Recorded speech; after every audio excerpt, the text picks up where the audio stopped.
What is up with the squad? It's Cess, your favorite auntie with Uncle Tendencies. Let me tell y'all something. If you're trying to keep up with the WNBA, they got me going in circles. Well. Oh, round and round I go. I don't know who's loving who. Didn't I tell y'all that shit the other day? Tune in, baby. It's WNBA All-Star Weekend. What's the deal? Brittany, Commish, what's happening? Oh, hello. Not Auntie coming in with the song, Commish. Hey. We got to kick it off right. The Commish gonna come in with some other stuff. I got to tell you what the old people see with my old head eye. The blast of the WNBA All-Star Weekend. Commish, what's the hat? Quiet on the creek. Real quiet on the creek. Too loud. Quiet on the creek. Quiet on the creek. Damn, Auntie, how you gonna take my you could have waited. See, but that's all right. You got that version. I couldn't. I got the quiet on the creek. But I told you what's wrong with the quiet on the creek. I know it should be on the creek, but if they would put quiet on the creek with a P on it, everything would be all right. But they too loud on the creek. Too loud. Yes. Too loud. I told you, be loud on the creek. If a tree falls in the forest, does anybody hear it? We don't know. Don't be quiet on the creek, goddammit. Be quiet on the creek, please. Let's go. We're gonna get to that. Yeah, some people need to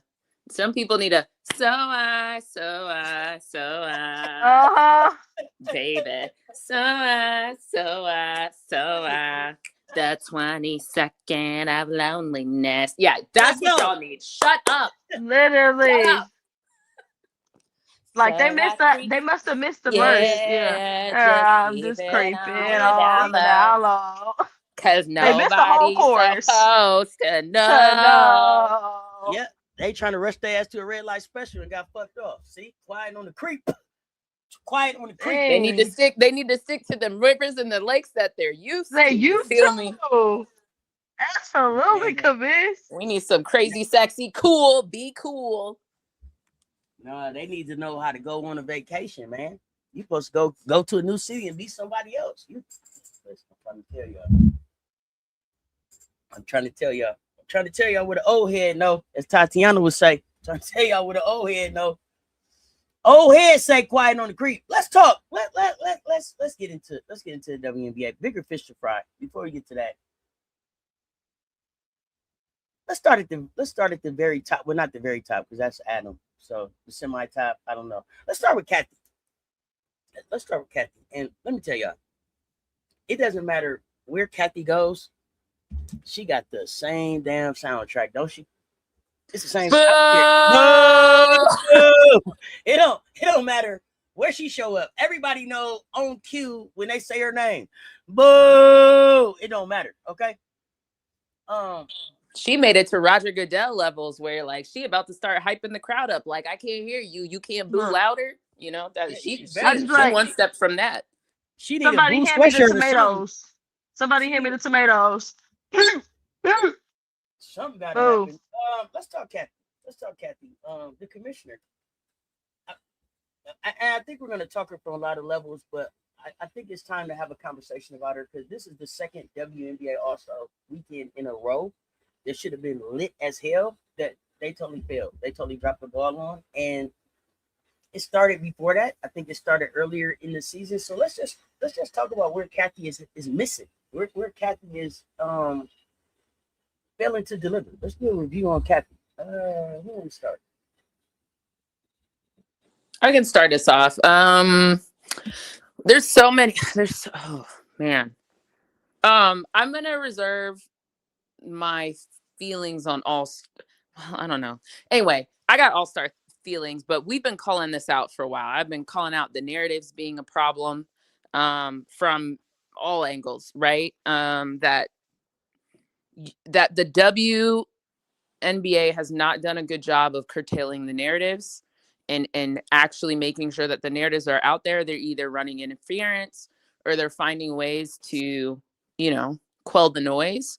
And quite frankly, whoever I know you said we're not going to talk about Adam, but I am, because I've been telling whatever for a while. We can talk Adam. We can talk Adam. But it's all included. Anybody associated with that has NBA in their name, whether it's the W or the M, fail. The entire communications department, fail. The entire public relations department, fail on both avenues. Even if it was solely just the W's fault, at what point are you not the overall entity and you say, we need to do a better job? Hey, let me come help you. This is what we do in the MNBA, because we know that they do it. So quite frankly, it's even Adam's issue. And that's why, like, I'm not surprised, the head of the snake is Adam. And the issues that have happened in the MNBA are now creeping, as in trickle down Reaganomics in a bad way to the W. So I'm actually not surprised, because leadership sucks all around. Adam, you suck. Cathy, you suck. Okay, great. Now let's talk more specifics. When it comes to the WNBA, furthermore, it's the 30th anniversary, as we all know. And we have yet to see any meaningful 30th anniversary. Actually, I'm about to go on a rant. Okay. I'll make my statement, and then I'm going to go back to the Cathy that hasn't anything to do with All-Star. The fact that they brought all those women out, majority Black, by the way, and let them just stand there without any panning of here's the person and their name and who they played for, any accolades, was a complete miss. We saw on the men's side when they had, what anniversary did they just have? 75. They brought all those people on the stage. They were multiple tiered. We had to sit through that BS in Cleveland, right? They got jackets. They got all this stuff. What did they do? Those women didn't even look uniform. That's not their fault. I'm just saying, like, you compare and contrast the experience. It's a 30th anniversary and a monumental year in the biggest basketball arena in the United States of America, at United Center. You're having record viewership, not just Indiana Fever, contrary to what you guys have been doing. And I also warned everybody about that. Ticket sales, all that. But you can't find a way to celebrate these women. It's actually like Cathy doesn't like basketball. Like I don't have... And it's not just Cathy, because even if Cathy wasn't a big basketball fan, no one else in that organization, no one else in that four walls says, hey, at the very least, let's do, and it shouldn't be, a watered down version of what the MNBA just did in Cleveland only 3 years ago. Like, it's disgusting. And quite frankly, it's giving. We don't care about these women when they're Black, but we care about them when they're white. And it's disgusting. Okay. Back to Cathy. The conversation I want to have at this moment is particularly around the article that came out. I think there's been a lot of articles. So you can tell there's a lot of jockeying happening within the four walls of the NBA and the W, right? Like, people are playing this out in the public sphere, which I find interesting. There's politicking going on within the organization. And here's how you know. There was, one of them, actually, I don't like them, so I'm not going to give them credit. One of these outlets ran a piece that said that Adam came in and basically overrode Cathy on the AT thing. Now, when these things happen, one has to ask the question, who benefits from this information being released? Auntie, Brittany, who benefits from that statement coming out? It's not rhetorical, friends. Y'all there? Whoa, Adam benefit. Well, they both benefit. Adam, by being told that. Okay, so why do you say Adam benefits? Oh, because it reinforces the fact that Adam is in charge. And I think that's what Adam wanted to. But it also protects Cathy in the sense that it could be like, well, I didn't do what Adam told me, which I think is kind of lame, because if you are the commissioner, then be the commissioner. So, but she's not she's the first commissioner of the W. Remember that, right? There's been no title of commissioner for the W before. They were like president of WNBA. You know what I mean? So like, I'm here. In one hand, that could benefit Adam, but this is the same Adam that stood up there and told us he has nothing to do with the CBA. So personally, I don't trust it, but sure, it could. On the other hand, Adam wants us to know who's in charge. He could just tell us he's in charge. He ain't cut like that. He is though. Anyway, he let us know he was in charge with Ja. What Ja stop doing?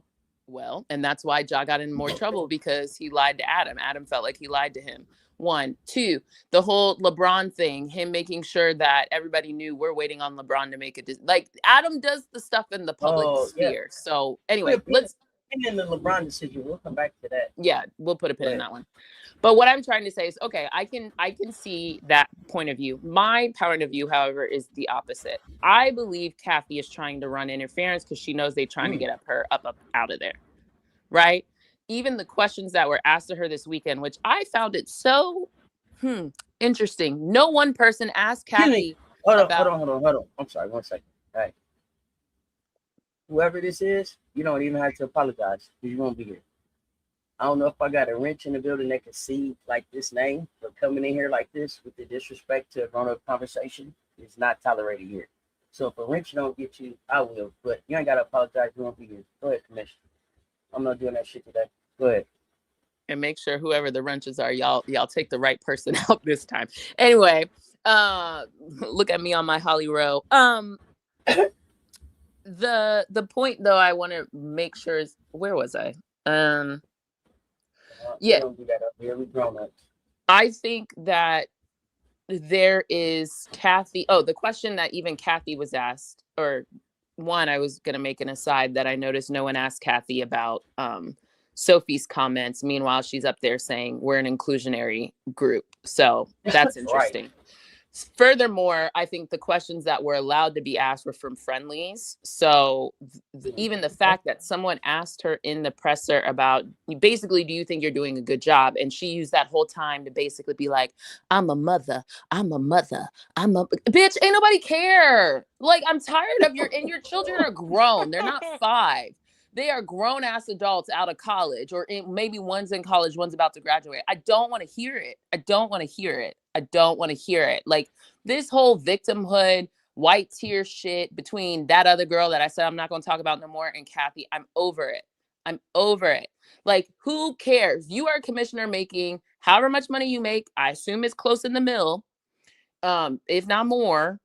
You know, like at the end of the day, like, do your damn job. I'm tired of hearing like, woe is me. And it's always funny, this victimhood. Like, we supposed to feel bad for you and you're a person that has real feelings. What about everybody else that gets bulldozed in your path? They don't have feelings. AT didn't have feelings on both sides of those, by the way. It's always funny to me that whenever it's Black women's feelings being considered, they're not. And clearly their feelings don't matter, only your feelings and the people you want to protect and you see as high esteem. Like, y'all be telling on yourself with how you talk. That's why I let people talk. They will always tell on themselves unless they're sociopaths. But eventually they'll tell on themselves. And I think that's the thing with Cathy that I just get really irritated every time she gets asked about, oh, well, you wouldn't ask me if I were a man. Actually, we would. Secondly, like, what's that got to do with the thing? What's that got to do with the situation? You're a woman who's in charge of a women's league, but you're not doing the thing to protect the women. That's actually like 3 times as worse, if by my math. So I really don't want to hear it, Cathy. Stop bringing your children into the bullshit. And quite frankly, part of your job is not just growing the league. You have employees. You have elite employees, and they're called your players, and you're not doing a good enough job. Now, we can get into a conversation whether she needs to be buddy-buddy with all of them, but I do think the lack of relationship that you do have in whatever mission you want, right? Because I don't think she should be buddy-buddy with a specific one, but I think that's also problematic, and I think whoever they get her up out of here for, I think it's a problem. So I want everybody to realize by the way, I am one of the people booing Cathy. I've been clear on this for a while, but I do think when we ask for Cathy to be removed, we also need to be holding Adam's feet to the fire, which is why I've always been saying from here on out, when I whack Cathy, I'm whacking Adam. Adam cannot get off this scot-free, because what's going to end up happening, They're going to bring some white man from the MNBA or somewhere that has nothing to do with women's sports or is only going to cater to Caitlyn, because that is what that article said, low key. That one of the issues they had is that she doesn't have a close relationship with Caitlyn. They didn't say Asia. They didn't say any other Black woman. They said Caitlyn. So read the tea leaves, everyone. So when we are asking for Cathy up out of here, make sure you put what you want, because otherwise we're going to find ourselves in a worse situation. It's going to be hell. And they only going to cater to the white girls because that's what they're already moving towards. That's where they see the dollars and quote unquote their golden eggs and quote unquote their investments. So be clear when we have these conversations about what is happening and what is the jockeying for position that is happening, and you see it playing out. So stay woke.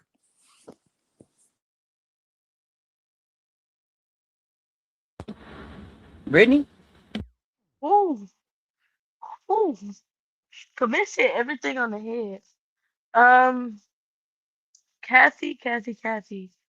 I think every time we talk about Cathy, it's just always something that Cathy's not doing, and or whatever Cathy's doing, she's just bad at it.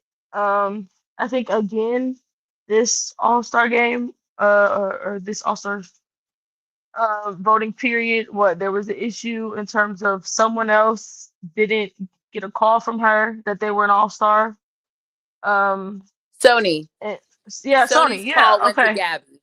Yeah, like, how incompetent. I was like, how does that happen? You have Asia saying like, hey, my relationship with her is just, I see her whenever she brings me awards. So I like seeing her. Second year in a row, Asia's told us this, mind you. Yeah, she made it very clear. I ain't got no relationship with that lady. I see that lady when she's here to bring me an award. Outside of that, I don't talk to her. We ain't got no relationship. And that's A-okay.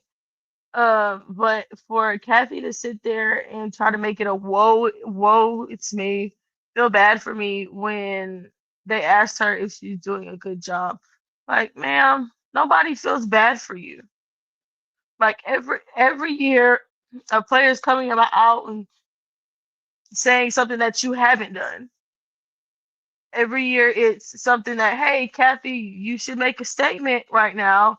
Your players are getting are just going through everything online, and you have nothing to say about them, but you have something to say when it comes to Caitlyn. So it's just always something that Cathy is not doing, and for her to sit there and try to act like she's a victim, ma'am, you are the commissioner. Yes, is Adam back there allowing you to take a good chunk of the blame? Absolutely. Does he deserve a good chunk of it as well? Yes, because for someone that says he's not involved in the WNBA, I sure hear you talking a lot about Caitlyn being being used as a political uh pawn and just things like that. You have so much to say, and you had a lot to say during CBA negotiations. It's like, sir, we know that you were once kind of like the quiet guy in the background. We knew he was there, but we didn't know how to what extent he was involved with the dub. But it continues. We continue to hear from him more and more about something dub related when there's plenty of other things you can address in the NBA, to be quite honest. Like what, Brittany? The one thing that he can address is, how in the world do you have people sitting and waiting, say, hey, yeah, scheduling, all that good stuff, we're waiting on LeBron. What? I got a better one. You ready? Yeah. What's going on with the FBI and those investigations? Yeah, that gambling. Where are we on the gambling ring? How about where are we on all the domestic violence situations that seem to be happening in the MNBA, and no one has anything to say? What about the Josh Giddey with that young woman situation? He even could have talked about the comments that were being made about Jaylen Brown. Yeah, what about that? Yeah. He ain't got nothing to say then. Domestic violence, gambling, ring, What else? As essay situations, harassment, some trafficking allegations. What else we got? They Yeah, have everything you over got, there. and then in general, people think all your stars are whiny and you're losing viewership. Go handle those things. Yeah, but like since you want to be over here and be in the dub business and you want to And run the women's dub, business, stay out of yeah, women's business. you want to be in women's business and you want to operate kind of in the shadows. Okay, you can take some of these lashings too because um, the league should be farther along than where we're at right now. These women shouldn't just be uh, getting more money now. They should have been getting paid more money. Um, so it's just absolutely ridiculous. And You yeah, want to know Cathy. another reason that Adam all of a sudden, quote unquote, cares? Tell me again what percentage of the M or the W, well, either way you want to cut it. Basically, all the MMBA interest now in. And don't forget who was part of that sale. People keep putting that solely on Cathy. That's not solely on Cathy. Making the Mohegan Sun have to sell to No, Furtado, who it's happens Adam. to own Mm-hmm. the Houston Rockets. Don't forget that neither. Absolutely. It's it's crazy how he's just been able to operate with no blame. It's Cathy, it's Cathy, it's Cathy. Yes, it's Cathy. Does Cathy suck at her damn job? Yes. But that man is also no better. And it kind of when people say like, yeah, all right, like you see articles, Cathy's gonna be on her way out. I think okay, good, but I also don't I don't know whether to feel at ease because she's gonna be up out of there, hopefully sooner And rather than later. who's gonna make the decision? Exactly. That's the part Adam, that's not the same one easy. that brought Cathy in. Like y'all keep fucking playing, it's gonna fuck around and be Rebecca Lobo. Um, like that's the It's gonna other be part that RFK Jr. Y'all keep playing. yeah, yeah. Um, like that's the other part about it. It's like, okay, cool. Cathy's finna be about that seat, but the next person he put in that seat, I don't think it's gonna be. I'm not too excited about who could potentially be next. Next up. But yeah, Cathy, I don't feel sorry for that lady. It's like you've had time after time after time to prove that hey, yeah, I've made mistakes. I can do better, but you choose not to. It's just absolutely ridiculous how you have rookies that haven't heard from you since they've been drafted, haven't seen you since they've been drafted. You have veterans like, yeah, fuck, that's just really just like, man, fuck her. We don't have no relationship. That is crazy. And the worst part about it is she's probably absolutely okay with it, but will come to the media and act like I'm a victim. Like the stuff that ends up happening with Cathy, like people not getting phone calls and or people not getting the correct phone calls, things like that. That those things shouldn't happen. For those things just don't happen for competent commissioners. For like if you can't make the call, okay, cool. That's when you make the call to the president of the organization. Of you make the call to the president of the team and or the GM. Hey, cool. Hey, they made All Star. You can make the announcement however you see fit to them. But okay, cool. If you want to do it like that, there's plenty of other ways for you to get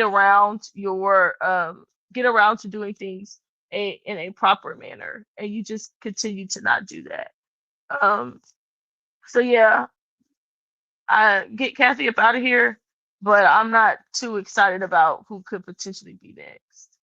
Because the other part about it is, if with this All Star game and All Star weekend, I was very hesitant because of the way it came about. Like, okay, cool, Chicago, it's going to Chicago because Chicago was really one of the only teams that wanted it. I was like, oh, I don't know how this gonna look. I don't know whether to be excited or all right, this might be bad. But for the most part, I would say this All-Star Weekend seemed a bit more fun compared to the last one, in part because they had to talk business. But it looks like the players had felt more free this All-Star Weekend. But it's the fact that the topic of conversation, once again, is your commissioner. It's not about, oh, okay, we need to do this better, All-Star Weekend, this better, this better. No, it's about your freaking commissioner. Since when I'm sorry, Brittany. 1 second. Because here's the thing. Here's the thing. Two things can be true. YC. I don't know if you've been here before, but let me go ahead and say what I got to say because you keep typing the same shit in the chat and it's like spamming and it's irritating. Okay, you think that they're doing a good job. We don't. And the fact that the league is different from where it was when Cathy first got here to where it's at now isn't a direct reflection of Cathy. And it's definitely not a direct reflection of Adam. And what everybody needs to get an understanding about is that college basketball is putting pressure like a motherfucker on the WNBA. And they better make a decision. Period. Adam can't tell Cathy how to run the WNBA because the NBA ain't never been through the shit that the WNBA is going through. And you know what that is? Stars coming in and got bigger fucking followings and bigger fucking backings and more fucking collaborations and partners and joint ventures and NIL deals than the fucking WNBA has. So no, it's not. She's not doing a good job. And if you're gonna tell me, oh well, they're flying fucking on charter flights now, and that's good. Why? It shouldn't have took 30 years to get to flying fucking charter. You gonna tell me that they making more money now? They're not making more money now because of Cathy. They're making more money because they went to bat in the CBA and got some nickels, but they should have stayed at the table a little bit longer because they didn't get everything that they should have got out of the deal. They're still getting fucked out the deal. Cathy hasn't showed up one time, pulled up her big girl panties, and been a boss in this bitch yet. When it's time for her to be a boss, she shuts the fuck up. The WNBPA has to speak first. Go ahead, Commish. No, do this shit. Well, yeah. Let's also remember that your job is not just your like. There's more aspects to your job than whatever it is. All right. Let's say we all work. Let's get to the truth about it. Let's say we all work at good old Flippin' Burger, Mickey Donald's Golden Arches, right? If you want to sponsor the brunch, let us know. But let's say we all work there, right? And you on drive-through. Well, I took the money. My drive-through doesn't have a long line, but the inside got hella long line. Like, that doesn't mean you're doing your job. Like, that's not the only part of your job. You feel me? Like, that's not the only determination of success. You know why? Because if you did Mickey D's drive-through, you getting the money ain't the final vote. Did you get them in and out of here in 3 minutes or less, 6 minutes, whatever the fuck that clock say up there? So if you took the money and we still backed up, then you better get your ass back there for taking the money and bag some fries, get these fucking burgers going, wrap up some bags, and get the whole fucking mission moving forward. Right. The fact that she's standing up here, that's why she gets booed everywhere she goes. See, her reputation precedes her. People know what she is. People ain't just booing her to be booing her. That shit's not funny. They're booing her because they're disappointed in the way that she's handling this monumental moment in women's basketball right now. And she doesn't give a fuck about the moment because she doesn't have any skin in the fucking game. Yeah. That's why they're being handled like this. There's no fucking way in 30 years of the WNBA that I'm looking at them talking about, look, the 30-year chain made it around the fucking league. Ain't that a bitch? Y'all couldn't get 30 fucking chains? Stop playing with me, bro. Y'all should have had a 30 for 30 list of the best 30 players in the league. Y'all should have gave them all a 30 for 30 chain or whatever that was, a coat. They should have had a documentary. Y'all should have been up here really putting them in a position to be able to continue to build on their brand in this moment of women's basketball because they built this shit on their back. And you didn't do none of that shit. So everybody sitting up talking about, oh, Cathy doing a good job. Fuck that. That's not the only part of her job. Put the receipts in the chat of what the fuck she did that's going so fucking well. I mean, I'm telling you, I don't want to hear shit about a charter flight. or expansion. But here's the thing. Here's what I'm trying to because I'm looking at a broken league. I'm sorry, Commish. Let me just get this off, and then I'm gonna get off my soapbox. I'm looking at a broken league. I'm looking at a league where people are scared to be themselves. I'm looking at a time when we have genuine superstars in this league that we should be building on, celebrating on, and we're worried about a manufactured superstar who only goes hard when it's time, when the spotlight is on. She, as hard as she fucking played in the All-Star game last night, she ain't gave that fucking effort in any Indiana game, I don't know, since her back started hurting. So I'm not doing that. I'm not doing that with Cathy. I'm not doing that with this league, and I'm not acting like it's in good hands. I'm just not doing that. Period. I'm sorry. Go ahead, Commish. Well, it's not in good hands because they're sponsored by State Farm, not all hands. Anyway, more specifically, yeah, like Cathy can point to some business things, and again, we can talk about whether that's Cathy or are they riding the momentum of other environmental things going on, i.e. college, i.e. social media, all that stuff. I.e. Angel. Keep going. Sure. Asia. At the end of the day, what I'm trying to say is, and often, you know, especially people of color get told this, doing your job and going home is typically not what's going to get you promoted or successful, right? Like the relation, if you own a franchise of a Golden Arches and everybody hates your guts and keeps leaving and going over to Chick-fil-A, you got a problem.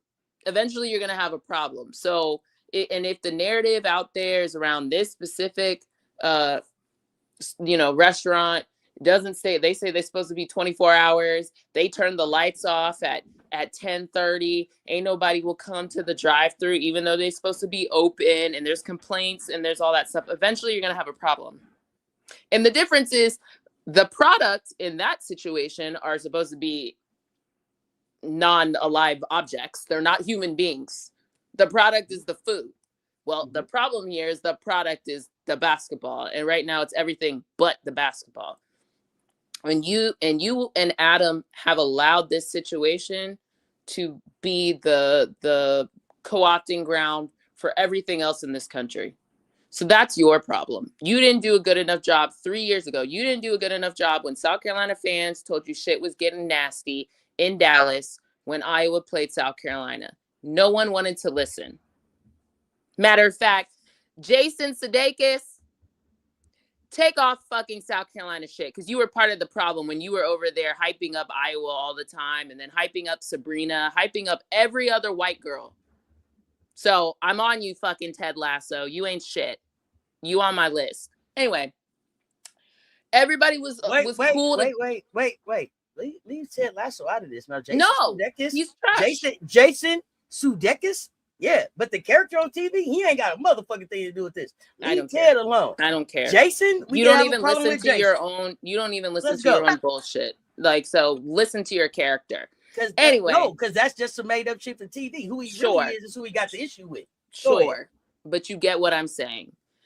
Him, you're a grifter. Get the fuck off of South Carolina shit, unless you actually gonna be about it. And I don't think you have the capability to be about it. You don't know enough. But you just over there fucking grifting.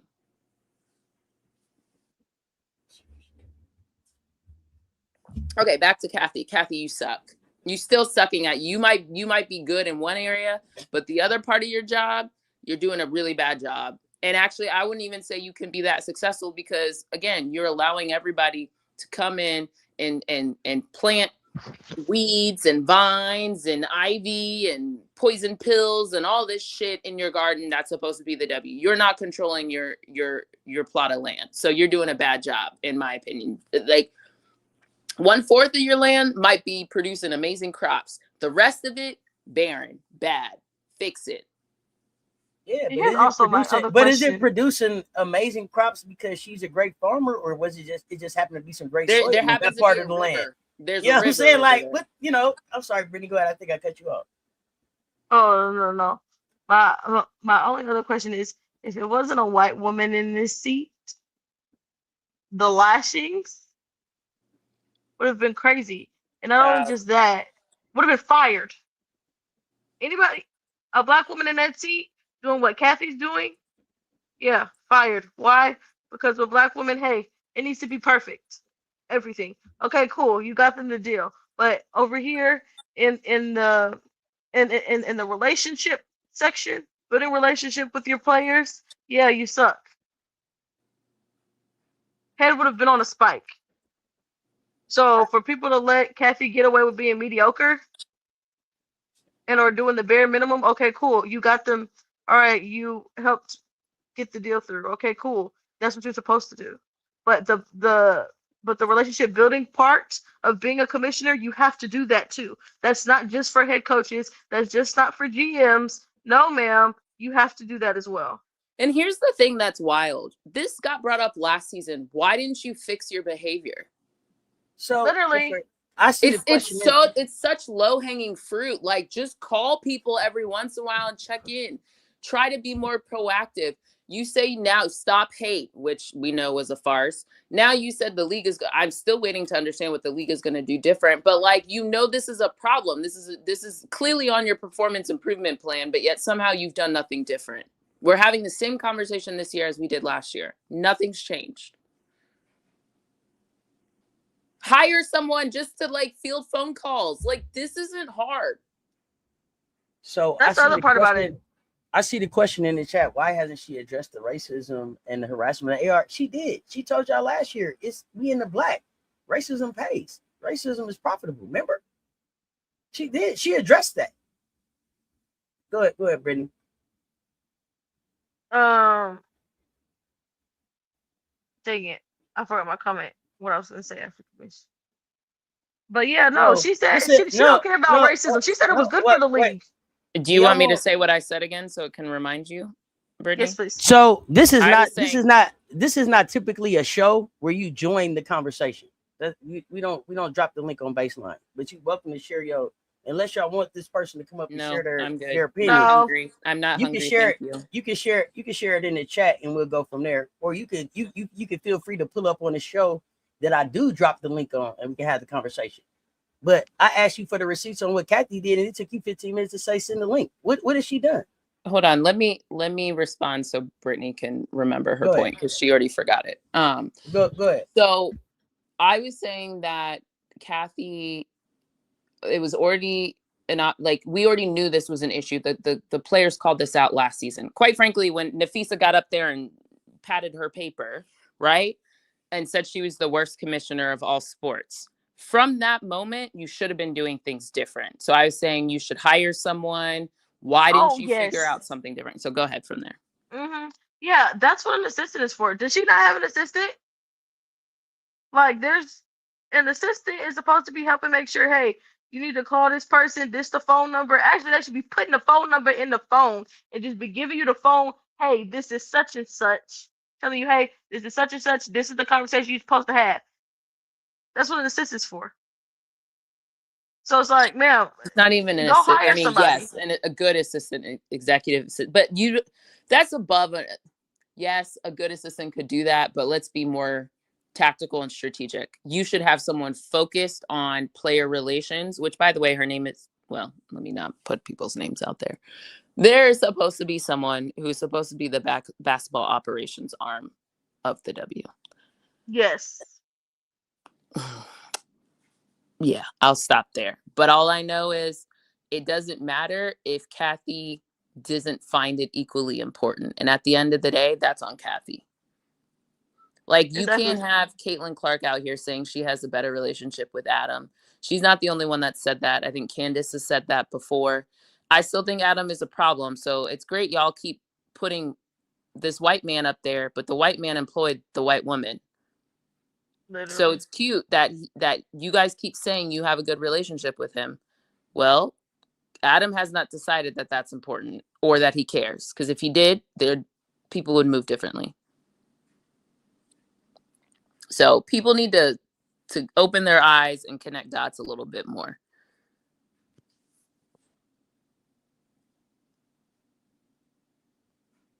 So it is great that some people think they have better relationships with Adam. And by the way, I haven't heard everybody say that. I've heard, like I said, I've definitely heard Caitlin say that. Clearly, she just said that again this weekend. And I've heard Candace say that.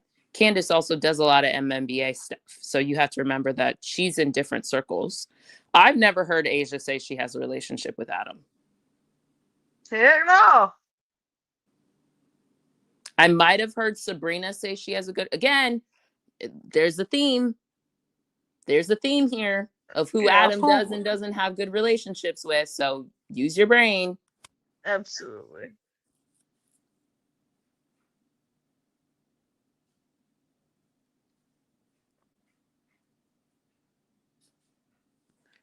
Yeah. Well, I have thoughts about. One second here. Got to celebrate.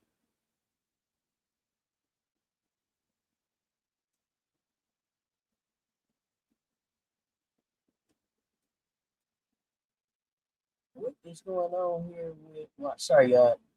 StreamYard just went crazy on me. But let me celebrate the Jews.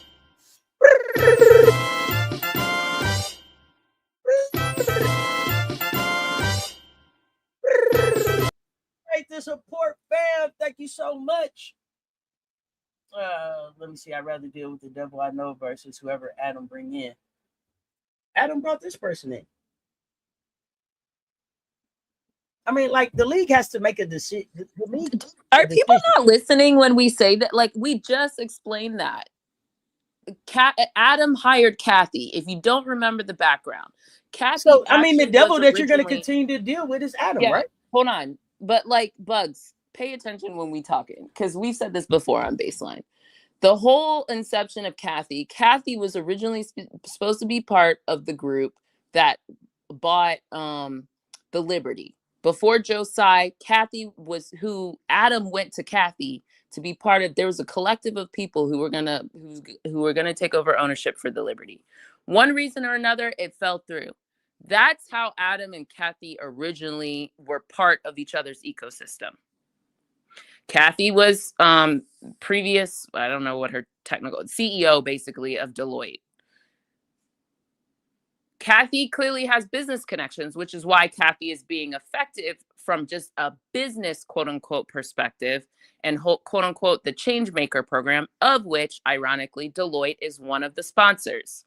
So yes, some of this is like her connections, but at a certain point, it's not going really past that if we're being honest. But anyway, that is how Cathy was brought in by Adam. Adam is the ultimate boss, and Adam's bosses are the owners of the MNBA. It's now gotten even more convoluted with the latest capital raise that they did do and the latest people who specifically got the expansion teams are more MNBA owners. So now we're basically reverting back to originally when David Stern came on and it was a sister league spun out from the MNBA. Pay attention. Cathy, in this specific Baseline, we've already addressed. Cathy's boss is Adam. Adam brought Cathy in. Okay, thank you. Go ahead, Auntie.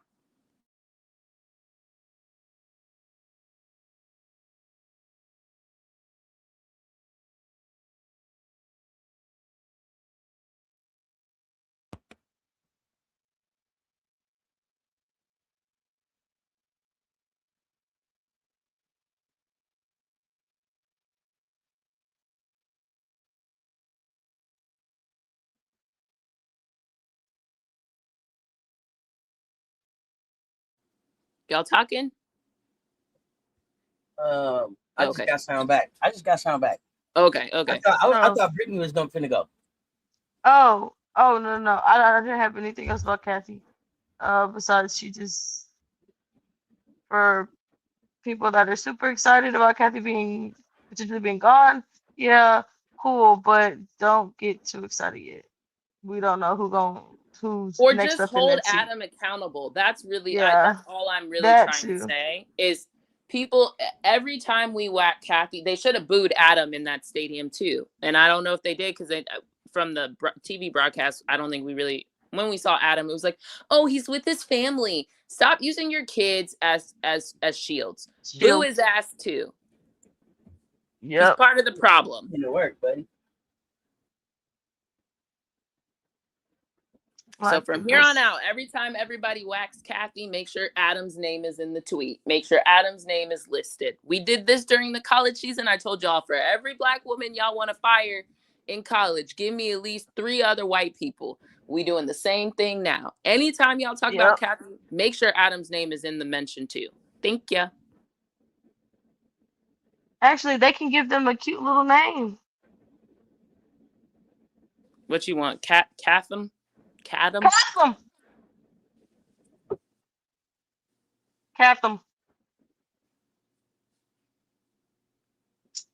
That's a cute one. Y'all can tag them. Give them a cute name. That's because all the shit that they're doing is not cute. They're pairing. How are they? Oh man, like I just felt like they should have decided. It should have been a determination. What is the succession pattern for the commissioner? What is the career advancement plan? How do you become a commissioner of the WNBA? What are the requirements? Bro, it's just not enough. It ain't enough shit clear.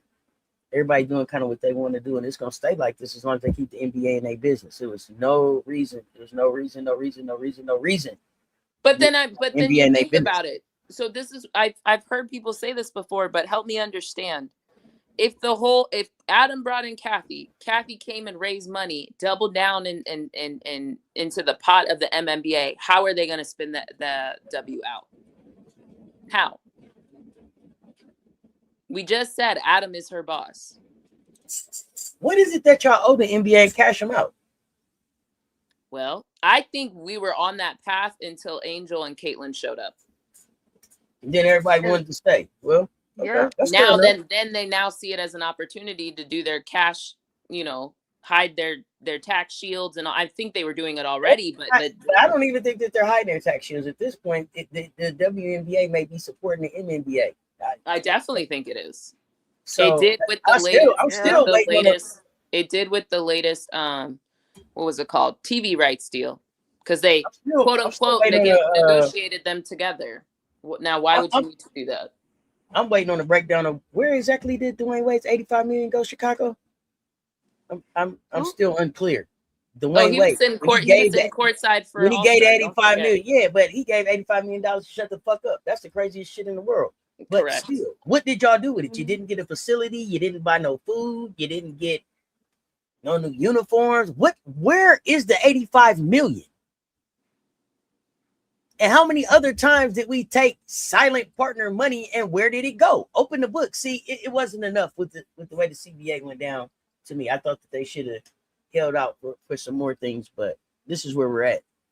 But we don't have to stay on Cathy. What else we got? Cathy and Adam.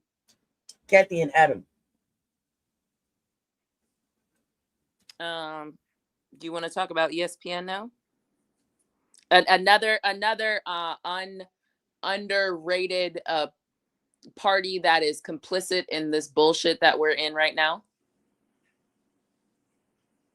Yeah, where are you going to start?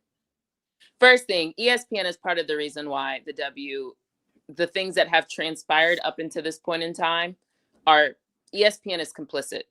ESPN and other broadcast leaders were the ones, Don has told people multiple times that it was purposeful in not growing the women's game. The executive, I forget his name, he was a UConn alum who was in charge of making some of these decisions. He purposely torpedoed the W product.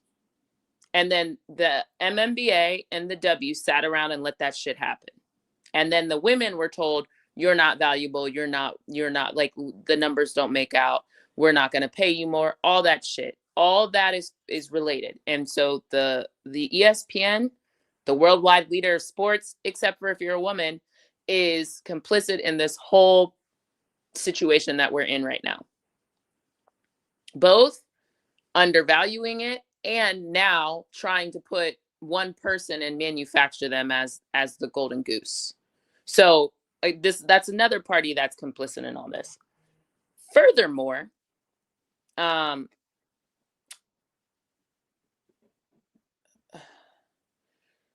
everything went down most recently with the layoffs also should give you another indication of what's happening. They got rid of all Black talent, basically, and are doubling down on a specific type of white audience and white rhetoric. The only Black talent for real that's still there is Stephen A. Smith, and y'all can have a conversation amongst yourselves around why he's still around. And I do, while I give Chanae some credit for saying they have a responsibility of the narrative around the W, but Chanae, you were real complicit when it was time for the Olympics last season or 2 seasons ago, and were part of the conversation and let Stephen A. yell at y'all and demean you and Andrea on national TV when you guys were trying to have a conversation. So there's a lot of people swallowing a lot of bullshit that's happening. And specifically, you have noticed that the people who aren't willing to swallow the bullshit with ESPN are the ones that got laid off. Specifically, the Black ones.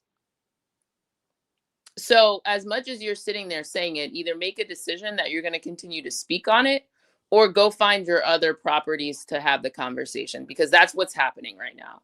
Either you shut up and do what they want you to do, which is why the narratives have been the narratives over this point in time, right? Like, clearly, that's what's been happening.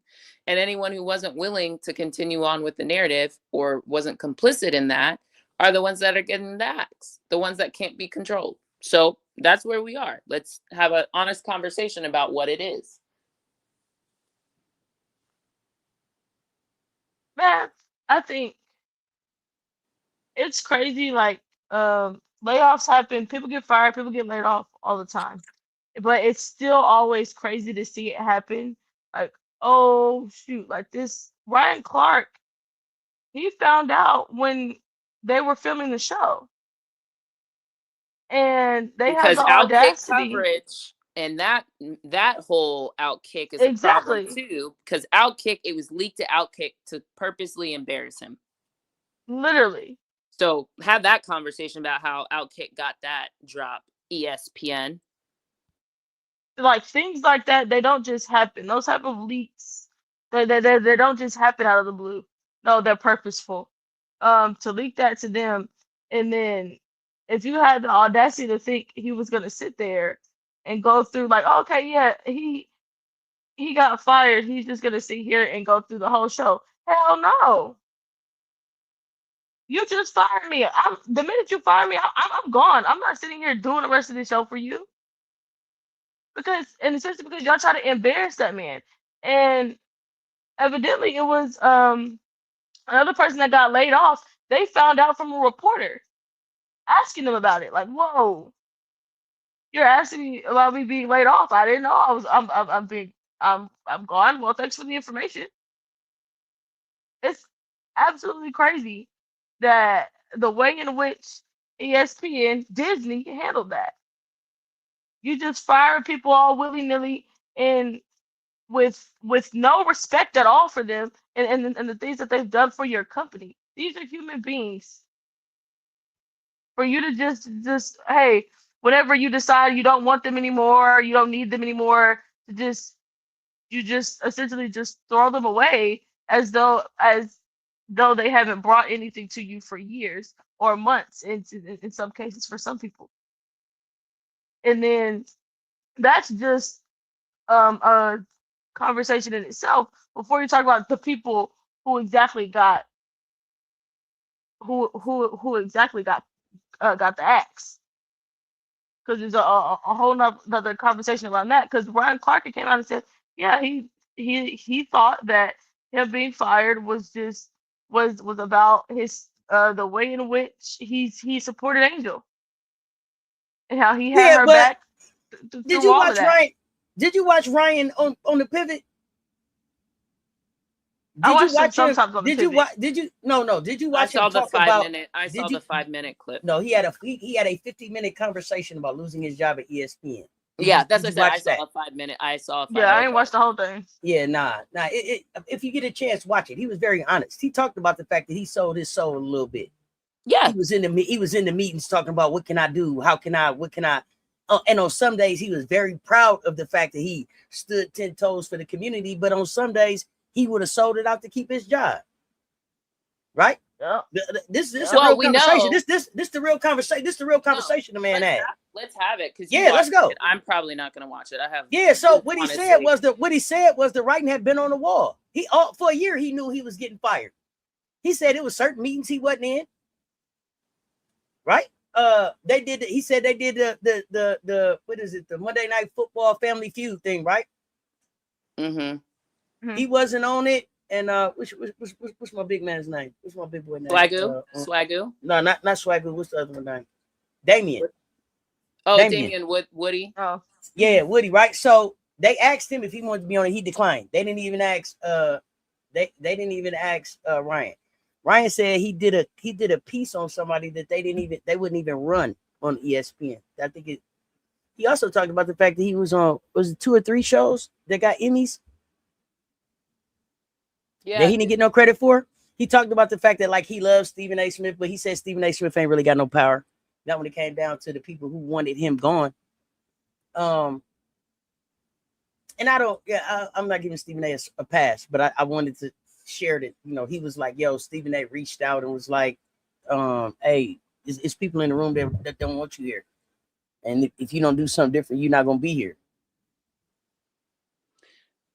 Sure. And guess what? It still ended up with him not there, correct?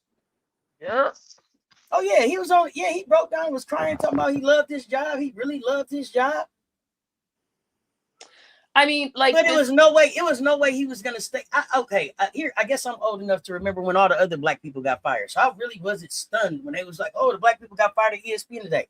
I'm like, "Hey, don't they do that like every 5 years?" Yeah, but I think this is the problem. This has been happening, like you said, the cycle is almost every 2 or 3 years, and actually, if anything, I think it's gotten more frequent. Yes. Yeah. Before they just did layoffs like earlier in the year. Yeah, at the end of last year. Jamel Hill and Michael weren't that long ago. I would say that was the start of a consistent, whatever you want to call it. I remember Stephen A. having to leave ESPN and come back. He did, correct? Yeah. And that was when Stephen A. switched up, did he not? But then I also think about, But I also think about all of the NFL players who moved around. So you was at ESPN for a season doing NFL, then you was at CBS, then your ass was over at NFL Network, then you was doing Monday Night Football, you was at Fox. Like, they was just kind of moving the black talent around. To me. So to me, this is how ESPN been getting down. They go younger, cheaper, and they get and lighter. Yeah, lighter. And then what's gonna happen is halfway through the season, the numbers ain't gonna be there, and they're gonna have to find some young black talent to bring back in. So they're gonna bring back a couple of your favorites who's willing to come back, and then they're gonna find some new young talent to come in there. And the cycle and build them up. And the cycle will continue. Oh. Except for I will say this new influx of like the McAfees, the now Bussin' with the Boys, Tim Tebow. Like, I do think that one's a little bit different than before. Kind of. I guess you had Will McCain or Will Kane or whatever. I mean, that's how Pat McAfee got there. He wasn't there before today. Today fired somebody and brought his ass in and gave him, but that's what I'm saying. Him all the power, right? Like, what I'm adding is the intentional movement of more conservative. That's the difference, I think, than before. I'm just trying to call that specifically out. Oh, see, I don't even know if I would call them conservative, but okay. They are. Oh, see, well, I don't think that the people that define themselves as conservative are really conservative in the true definition of what conservative means. If that makes sense. Like, I think they're very kind of extreme and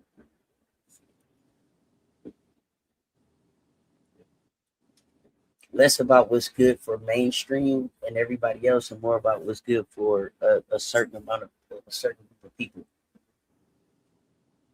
So, but that's just my opinion. Said, I get it, conservative as far as like the label on the group, but I just don't think that they're conservative as people. The increased frequency of layoffs in media reflects bigger changes in the economy. Newsrooms are drying up. Nobody reading the overall entire this, et cetera. Of course, because you got platforms like this where you can monetize yourself and not have to be under the thumb of what people are saying. Or they want you to unpack that. Commish, go ahead. Unpack what? I think the point that you just made. I'm sorry, I made a lot of points about the increased frequency in layoffs. Yeah, it's what I just explained. The frequency of layoffs and who is getting laid off and for whom. Hence my conservative statement. Is there more? Or is it just on a delay? It could have been on a delay. I'll wait and see if they say something back. Yeah, let me know if there's something more you want me to. I don't know. Sorry. It feels very clear what I'm saying. So help me out if there's something I need to.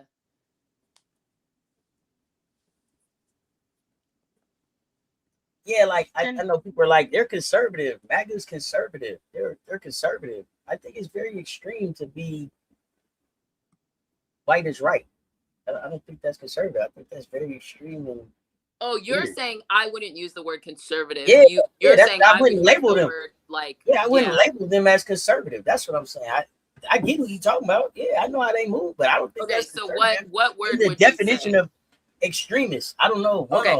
Weird. Okay, that's fine. Know. I'm with that. Oh yeah. Yeah, that's all I'm saying. Like, trending conservative. I think I understand what she's saying. Just looking for specifics. Oh, trending conservative. You said trending conservative. Trending extremist. Extremist. That's where they're trending. They're trending past. They're like go look up the people who have been brought on. I mean, like go watch their show. I think that was the question. That's the answer. Go watch their show. They're people who are not pro-Black experiences and having a conversation about unique aspects, the Angel Reese of it all, which I also have some personal issues with Ryan. While I do find him supporting Angel over time is commendable, but he has not been consistently supporting all the Black women in the W. He hasn't. No. Yep. And I've had issue with that too. Like I called this out before. Like Angel can't be the only Black person who gets support. It should be all Black people. Oh, listen. Here's the thing. I feel like, especially where some of these men are, and y'all correct me if I'm wrong. And I'm old school, so I'm gonna tell you what I think I see. But a lot of times it seems like these men are supportive of what they like as a look. Yes. And it's very light. Yeah. It's very light skinned and young. If you follow me, so it's like very femme presenting. Yeah, very femme presenting, very baddie. You know what I mean? Yeah, I don't know. It's just like, do you really like her basketball game, or can she play basketball too, on top of all the other shit that you like about her? Right. So there's that piece of it too. I don't know that all of the men that are here on their platforms caping for these women are really here for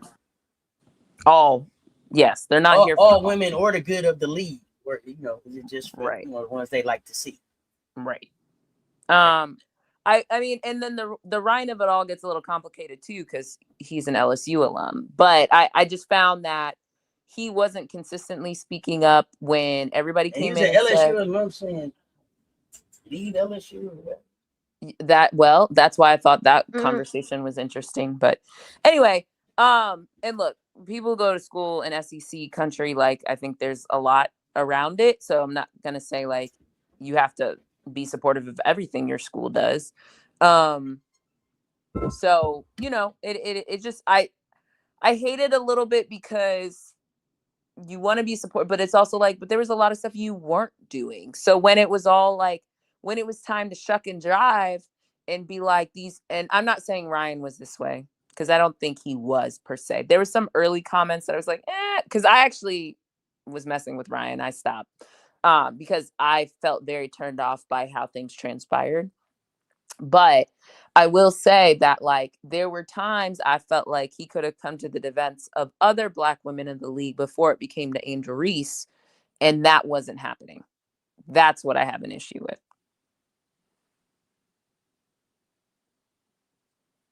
So And then I felt like some of the other stuff with the pivot. Again, I'll tune in but I don't go watch. Oh yeah. I I there don't was go some on the pivot often because that one dude, Channing. yes, he said, yeah. That's why I don't watch the pivot often because he be making some comments. I don't. Sorry, Yeah. I can't. Not a fan. No. So that's why I was like, I'm not gonna go watch it. So tell me what he Mm-mm. said. Yeah, I got turned off by some things that have transpired over time. But yeah, everybody, you have your platform, so you get to say what you want on it. So Auntie, you still there? Or did you lose us?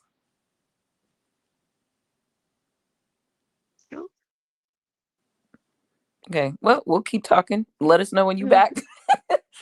But like for a Go ahead, big Brittany. company like Disney, because that's the ESPN Disney, to the way in which they're moving, it kind of is like a ripple effect and kind of what to see going down the line for other companies. Also, it just starts that ripple like, whoa, boom, all right, other companies slowly start to trend more. We're moving from conservative, because that's kind of where we are at right now, conservative to you're pretty soon extremist. I think those certain comments are going to start to become normalized. Like, yeah, okay, that's not racist. They'll try to convince you, hey, what they said is not with wasn't racist. They'll try to say, yeah, it wasn't racist.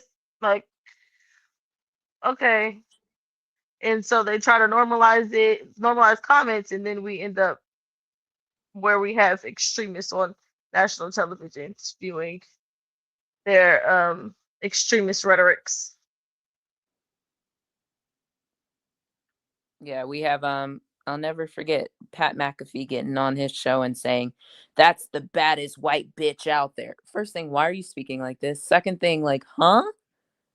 It's just very Crazy.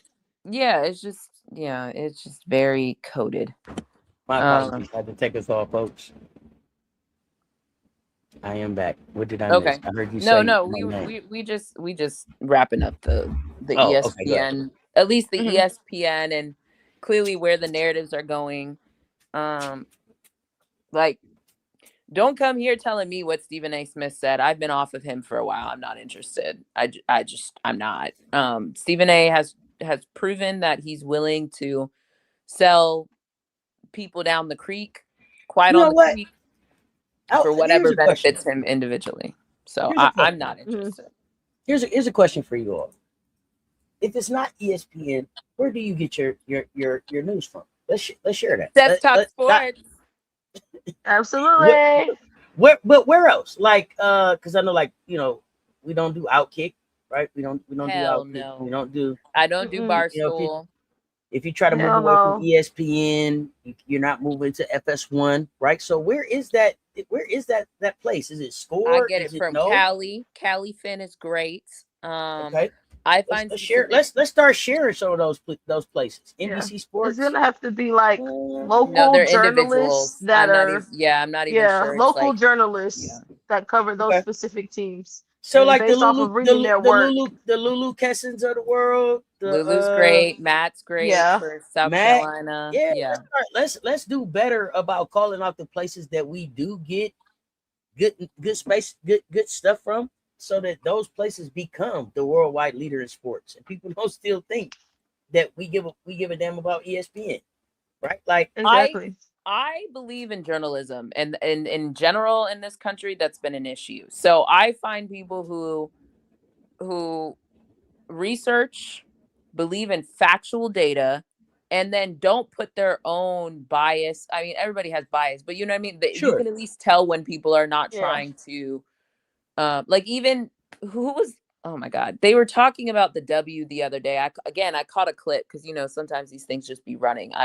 But someone on ESPN, she used to cover just NFL, but all of a sudden, because she's a woman and a white woman, she now covers and it's not Hannah Storm, which we'll get to her in a second. Oh I see yeah, her. I I want to see kick that her. one off. I see her face clearly. But anyway, she was talking to something and was talking about Cathy, and was talking about, yeah, you know, when AT punched Caitlyn in the throat. I said, see, this is part of the problem. We can't just make statements like that and just move on like that's what transpired. She did not punch her in the throat. Exactly. Like that's irresponsible. And you just said it as so matter of fact, like that is actually what happened. So even in the ESPN world, like people who have not covered the W before, I know they've covered NFL because I've seen their stuff. But yeah, I mean, I honestly, everybody's on watch for me. I watch you, I see how you cover, I see how you talk about things, and I either put you on my list or my no fly list. So yeah, but that requires people to want to read. And as we've said before, there's a literacy crisis in this country. Literacy and comprehension. So I tend to do Callie. I like that Callie's at USA Sports or USA Today, whatever she is. I hate that she's not with the Aces because I thought she was great for us. And I don't know who's supposed to be doing it now. They're not really doing it like Callie was. But nevertheless, Callie, I tend to listen to her. There's a couple other people. I like Tarika. Tarika's probably my other high quality one.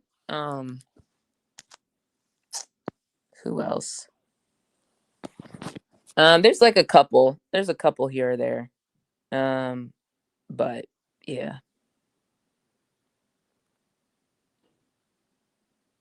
So then you got the Fever firing people who report things. You know, it just it's a mess. So you gotta be diligent about who's giving information, who's reliable narrators, who's not. I don't like the Athletic at times. It depends who's writing the article. Definitely depends on who writing the article for the Athletic. Who's writing the article and what are they talking about? Because when Sabrina, that girl Sabrina Merchant, be talking about UConn, can't trust it. Well, trust it if you're a UConn fan, but I don't like it. It'd be so biased. And then she's not aware of her own bias. It's a whole thing, you know. So whatever.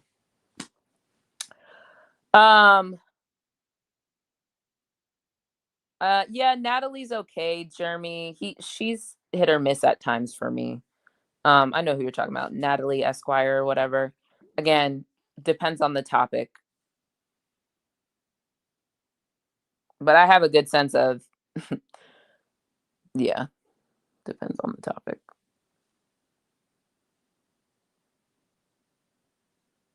And yes, New York Times, yeah, recipes, gaming, all that other stuff. And then everybody's getting sensational. It's all about sensationalization, clicks.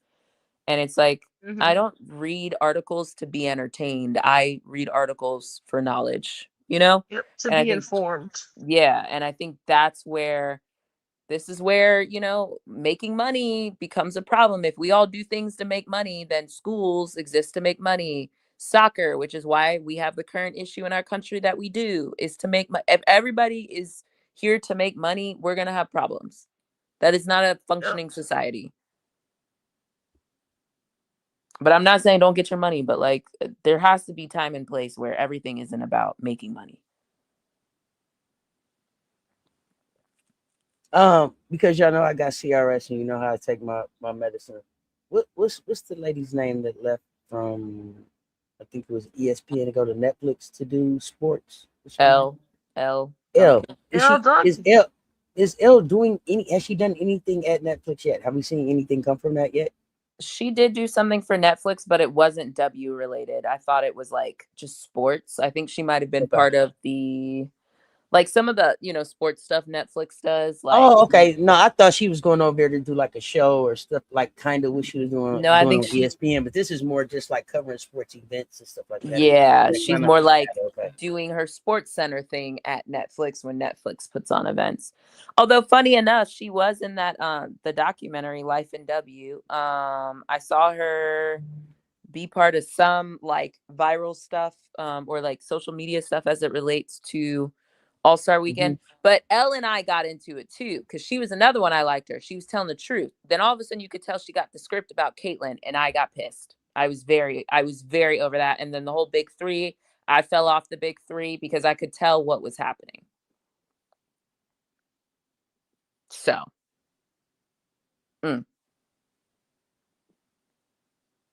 Elle gonna have to work to get my vote back. She on my I don't know about you Elle list because I watched what you did and that was nasty. And I see this comment too. Tanya says, "I'm concerned about the W removing access to many independent journalists and As outlets." we should be. Mm-hmm. Interesting. Doesn't exist just in the W. Anywhere journalism is supposed to be a backbone of democracy. Anytime people get access removed because of what they write, as long as it's based in facts, that's a problem. Absolutely. Called censorship.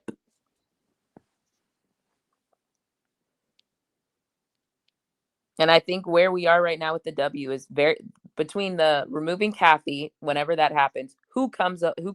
That's why I whack Adam. People should be concerned about that. The move of all these MMBA people, and then when you look at who and their affiliations from the MMBA ownership, who they're affiliated with in the government, you should also be concerned. It's all going to trickle. So stay vigilant.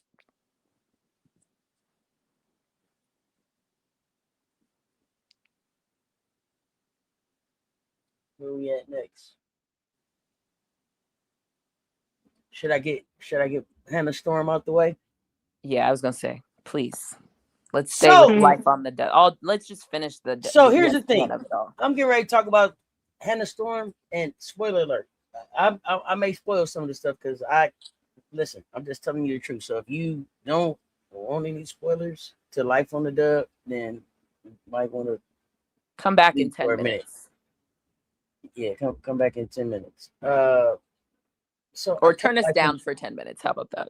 Yeah, life on the dub. I'm excited to see it. You know, I cut it on already. I sit down, and for those of y'all that don't know, this is a ESPN documentary series. It's Asia Wilson, it's DeWanna Bonner, and Nafisa Collier. And let me say this too. Let me qualify this because the commission been like, I don't know about Hannah Auntie. I don't know. Hannah Movie Funny Auntie. I don't know. Right? Hannah Storm. Hannah Storm. There's been a lot of Hannah discussion. There's a lot of Hannahs out there. Thank you. Hannah Storm. I don't know, Auntie. I'm like, Hannah been around forever. It should be cool. Now we get to this, and this is what, and I took time to write a note because I'm starting here with Life After the Dub. The show opens as Asia as it should be, right? As the face and the one in the lead. Did it open with Asia? Because I think that was one of my issues. Did it? I thought it opened with A. Talking about I'm Asia. That's what I remember. Okay, keep going. The honesty of Asia too, I think, started the show for me. Is right, unless I missed something. But we get to Hannah. And Hannah Storm comes in, and her line is, Nafisa Collier is the best player in the W. No, it's not on Netflix. It's on ESPN app, or you can watch it on ESPN too. And I had to pause the show, y'all. It irritated me because number one, it's not true. But Hannah, you've watched too much basketball and you've seen too much great basketball for the bullshit, right? Like, I would appreciate it better. Like, Nafisa's my favorite player, and I don't mind that. But like when we talk about like best player in the league, there's only one. That's Asia. And I know y'all think that I'd be like, Auntie, you just say that because you're a Gamecock fan. No, I don't. Her resume says that. Her stat line says that. The way she shows up and leads her team continuously says that. I am sick and tired of the disingenuousness. Of fucking media. And especially, like, I think for me, like, trusted media. People that we've listened to, well, me, because I'm an old head, have listened to for years, right? Like, I know that you know better. It would be like Ahmad Rashad popping out, for those of y'all that know Ahmad, and being like, hey, you know what? Cooper Flag, best to ever do it. Be like, Ahmad, for real? What the fuck are you talking about? That's not a shot at Cooper Flag. Maybe he gets there one day. But the disingenuousness of it. And at this point, because Hannah also took a shot at the Gamecocks, it's looking like Hannah may have some hate for South Carolina. And so I want to know, is that about... So is that about Dawn? Is it about the Gamecocks? Is it about Asia? Where does this come from? Where did she go to school? Somebody help me understand the hate. Let's open the conversation. Yeah. Okay. So a couple things. And thank you for remembering. I've been telling you about Hannah. I just said, something in my spirit ain't right. Something in my spirit. And this was before even the what did she say to Booker? There's a special place. Joyce says there's a special place for teams they lose to, and said it all weird and in quotes and shady. Like, you better get her. Right. Even a little bit before that, I was just like, there's always just a little something with Hannah. I don't like it. But then we've watched Hannah move. Hannah, for everybody, because again, we talk about follow the money. Well, follow where people from and their loyalties. Hannah went to Notre Dame. Now, I don't know what her problem is, because we not your op, but somehow she got issues. Furthermore, I think Hannah got some, there's some colorism situation going on with her, because I can't say it's fully black, but it feels weird. And I hate that, well, Elle left, and then quite frankly, since Elle's left, they've had Malika, they've had Hannah sitting in on W conversations, and just something about it you got to listen to the way people talk. You really do. I be trying to tell people, you got it. When people talk, you need to listen. We need to turn it on. Turn it on. Hannah has been saying shady, weird shit about certain groups of people for quite some time now.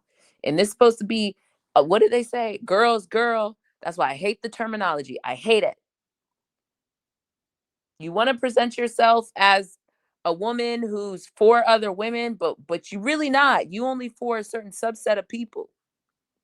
Hannah be doing weird shit. So thank you for remembering. I've been telling y'all, I don't know. Hannah and my spidey senses have not been cool. And then all this other stuff has transpired. So continue to watch Hannah, how she speaks, who she speaks about, who she gives glowing reviews to, who she always got to have some side comments about. And again, college season about to be here. Unfortunately, Hannah's still around, clearly. So keep it in mind. Don't say I didn't warn you. I kid y'all not. Auntie, when you said that she said that, I had to go on mute because I screamed, bitch! The loudest. Ain't no fucking way.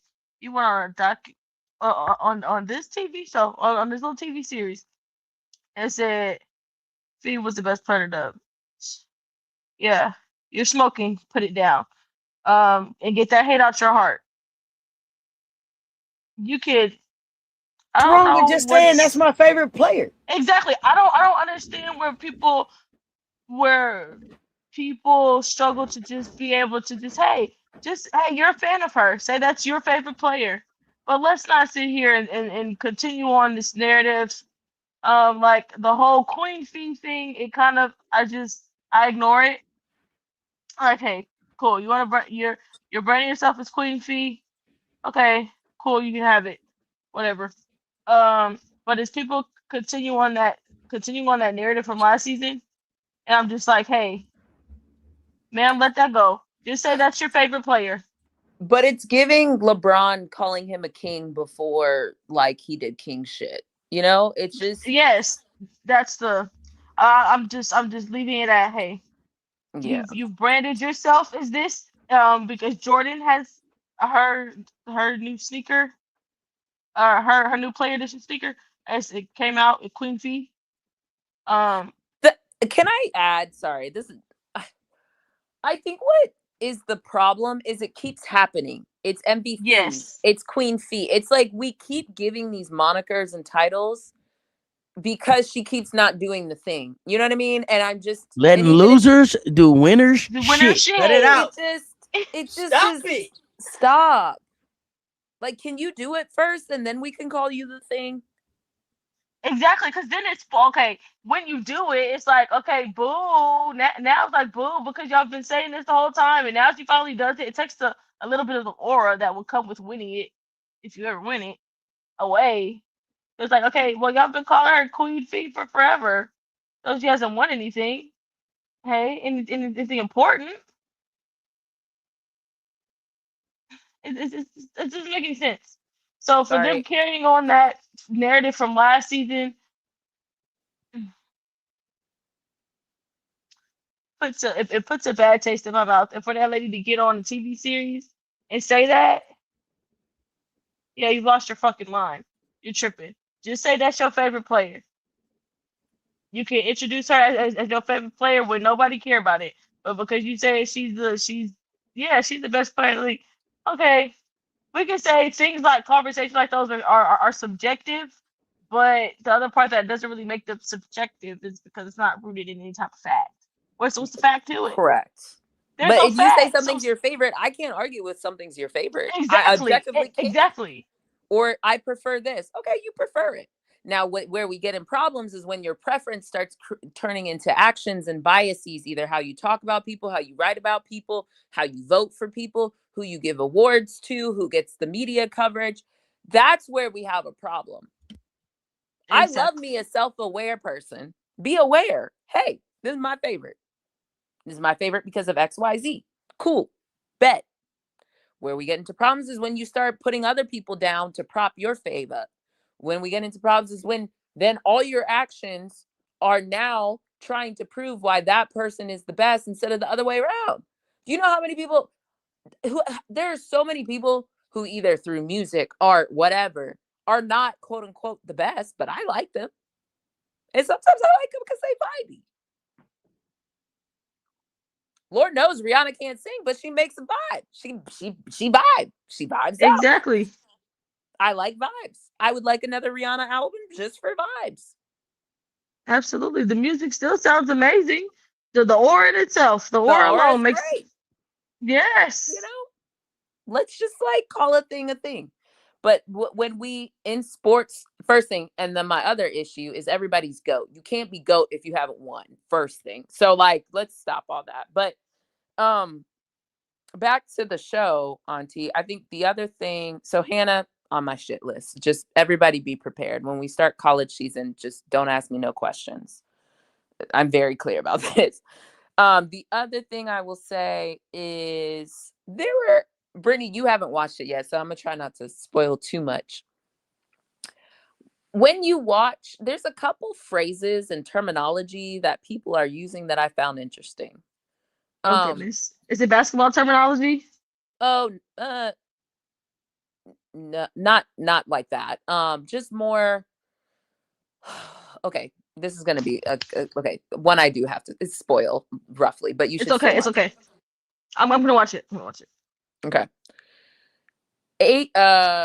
There was a conversation about they pick it up right around, and that's why I was a little confused, Auntie. But you're right.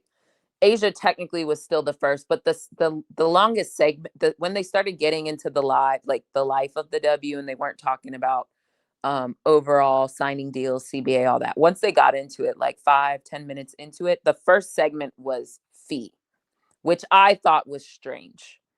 They did open with Asia saying, "Hey, I'm the Asia Wilson, blah, blah, blah, blah." That is true. But the first like deep dive was on fee, which I thought was interesting. Because they started in Minneapolis and they were talking about how Minneapolis was the number 1 seed. They were rocking, they were rolling, all this stuff, right? And so it seems like, I don't know if they decided to start filming in the middle of the season or if that's just when they decided they were going to start the series. I don't know if they were following them all year, if that was a decision made at that point in time. But I say that to say, to me, and I saw some people saying this, and when I see people say stuff, I try to take it with a grain of salt until I observe things for myself, or, hey, that's interesting. Let me see. Right. So as I'm watching it, at first I was like, okay, this is just like happening. But I will say, I still feel like it feels like they were trying to set it up for Fee. Like, it feels like Fee is who they thought was really going to be the A line of the story. And then things happened and things transpired. I think there's a couple things to keep in mind. Again, follow the money, follow the trail, follow documentation. At the end of every show, in the credits, I know people always like to go skip because, you know, Netflix has taught us that. But I encourage people to watch the credits. Why? Because it tells you who executively produced this. First thing, Cookie and Jar or something like that productions. Never heard of it before. Apparently it's a Dick's Sporting Good production or whatever. Okay, whatever. Interesting. ESPN, of course, it was on their platform. So there's invariably the WNBA. But in that executive producer line, one of them was LeBron James. I said, oh, we all know LeBron has a production company, but it technically wasn't like his, whatever it's called. But LeBron is an executive producer for this. I said, interesting. Furthermore, if you notice, all of the athletes we named are under the Nike umbrella in some capacity. Fee, of course, as Jordan, but Asia, DB, Fee via Jordan. Huh. Interesting. Okay. You know, it's on ESPN, so they didn't show us any ESPN clips of anything, any show, any game that wasn't on ESPN or ABC. Quite frankly, yes, ESPN, which also confused me. You know, like, interesting. I don't know. When I watch things, I try to pick up on other things when I watch, but you know, there's some interesting things there. So it felt like to me they were setting up Fee, quite frankly, for, oh, this is Fee's year. And furthermore, Fee, we've talked many a times, ESPN's relationship with UConn. Like I said, there have been previous ESPN, whoever's been in charge of ESPN, there's been strong UConn ties. And then on the basketball space, there's that too. But what I'm going to say is,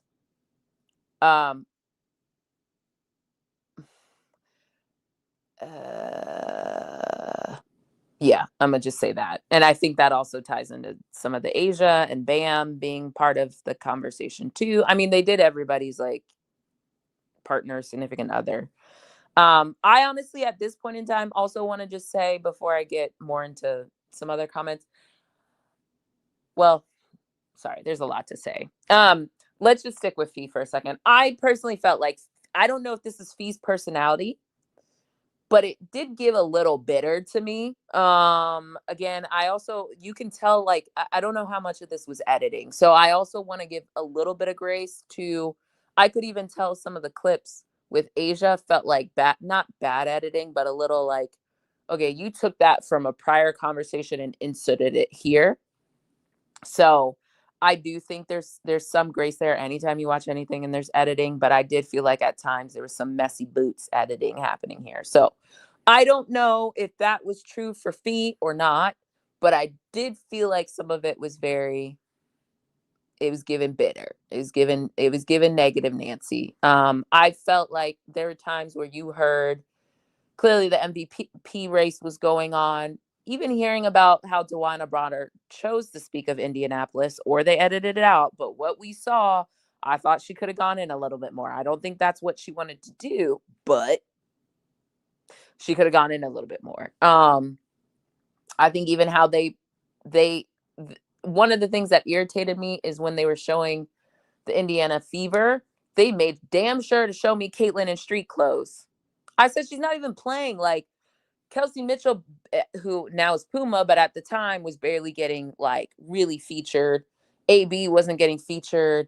It felt like they featured like Odyssey Sims, like her plays a little bit more than like a AB or Kelsey even at times. I just felt like it was very it was very imbalanced, and it was very Caitlyn clapping on the sidelines. And we know LeBron's relationship with Caitlyn. So again, important to know who produced. But I was like, why are we showing Caitlyn clapping? She wasn't on the court. If you want to show me she was like there in the background, fine. But they were showing Caitlyn almost as much as they were showing Indiana Fever plays during the season, during that series. And it's like she had nothing to do with what's happening. Now, the problem that I have is when you watch these documentaries later in life, you're going to look at Caitlyn and not realize who was there, who's actually carrying the team. Again, narratives and why we call people out with what's going on is because stuff like this is problematic. It's a lot of rewriting history. It's a lot of reshaping the narrative, and that's not what transpired. So I get irritated with that. Okay, there's that.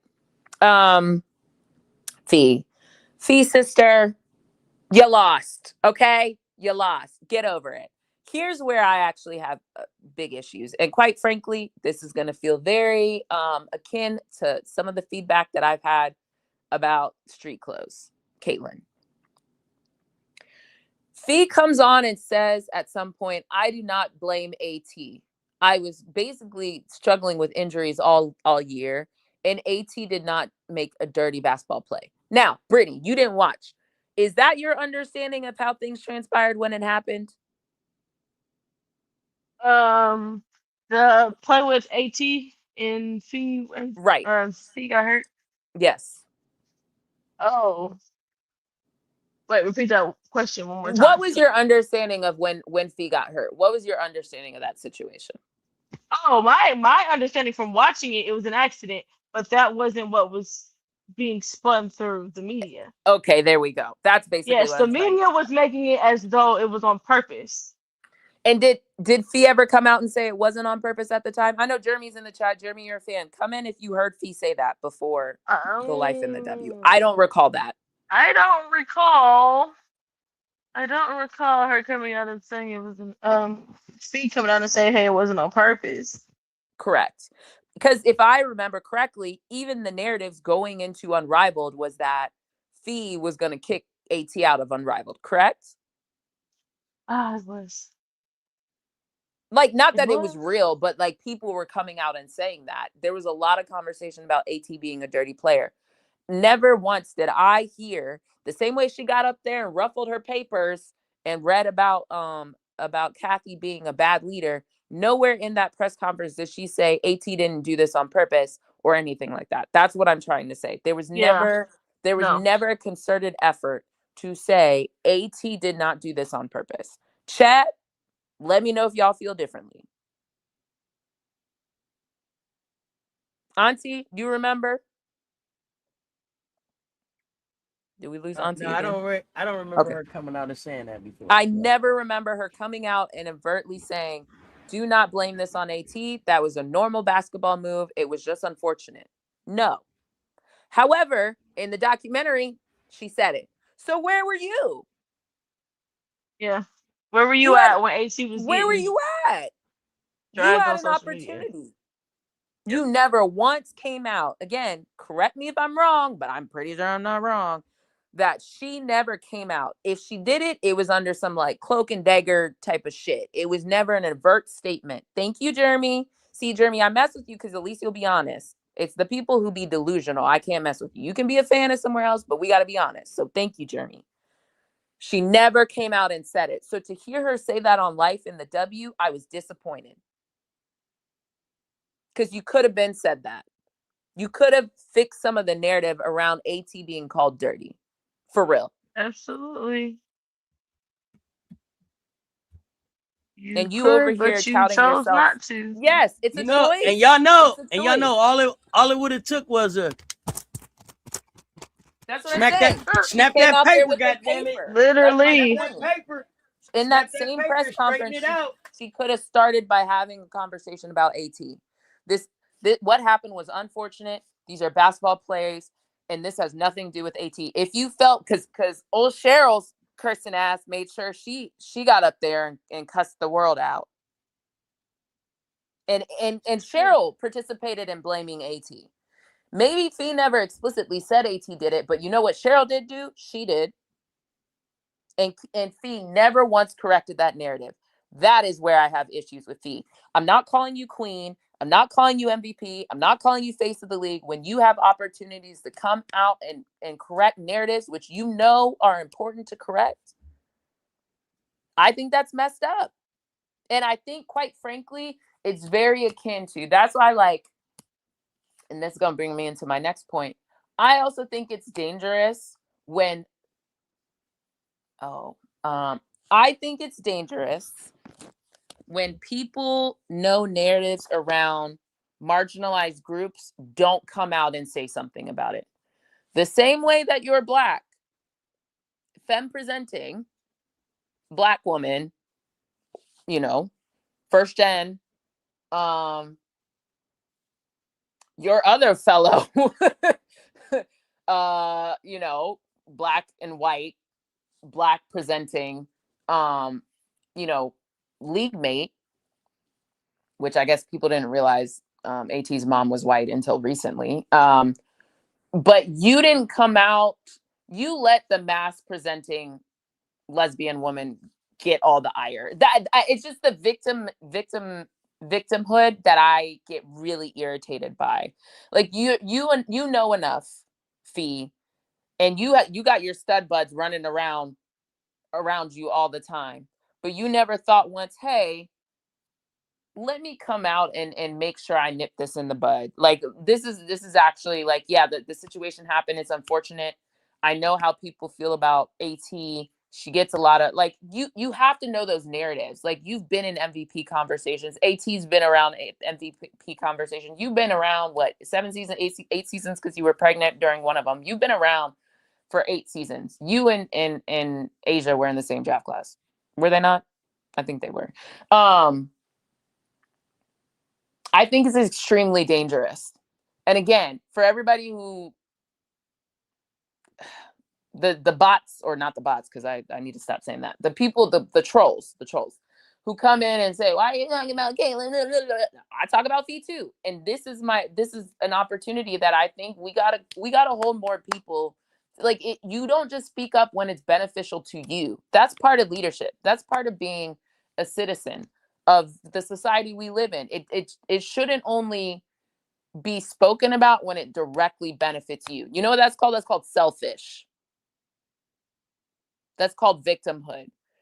If you want other people to speak out about stuff that impacts you, well, that requires you to speak out when other people are going through things. And again, yeah, the situation that happened is unfortunate. Yeah, Fee didn't go tell these people, see the parallels.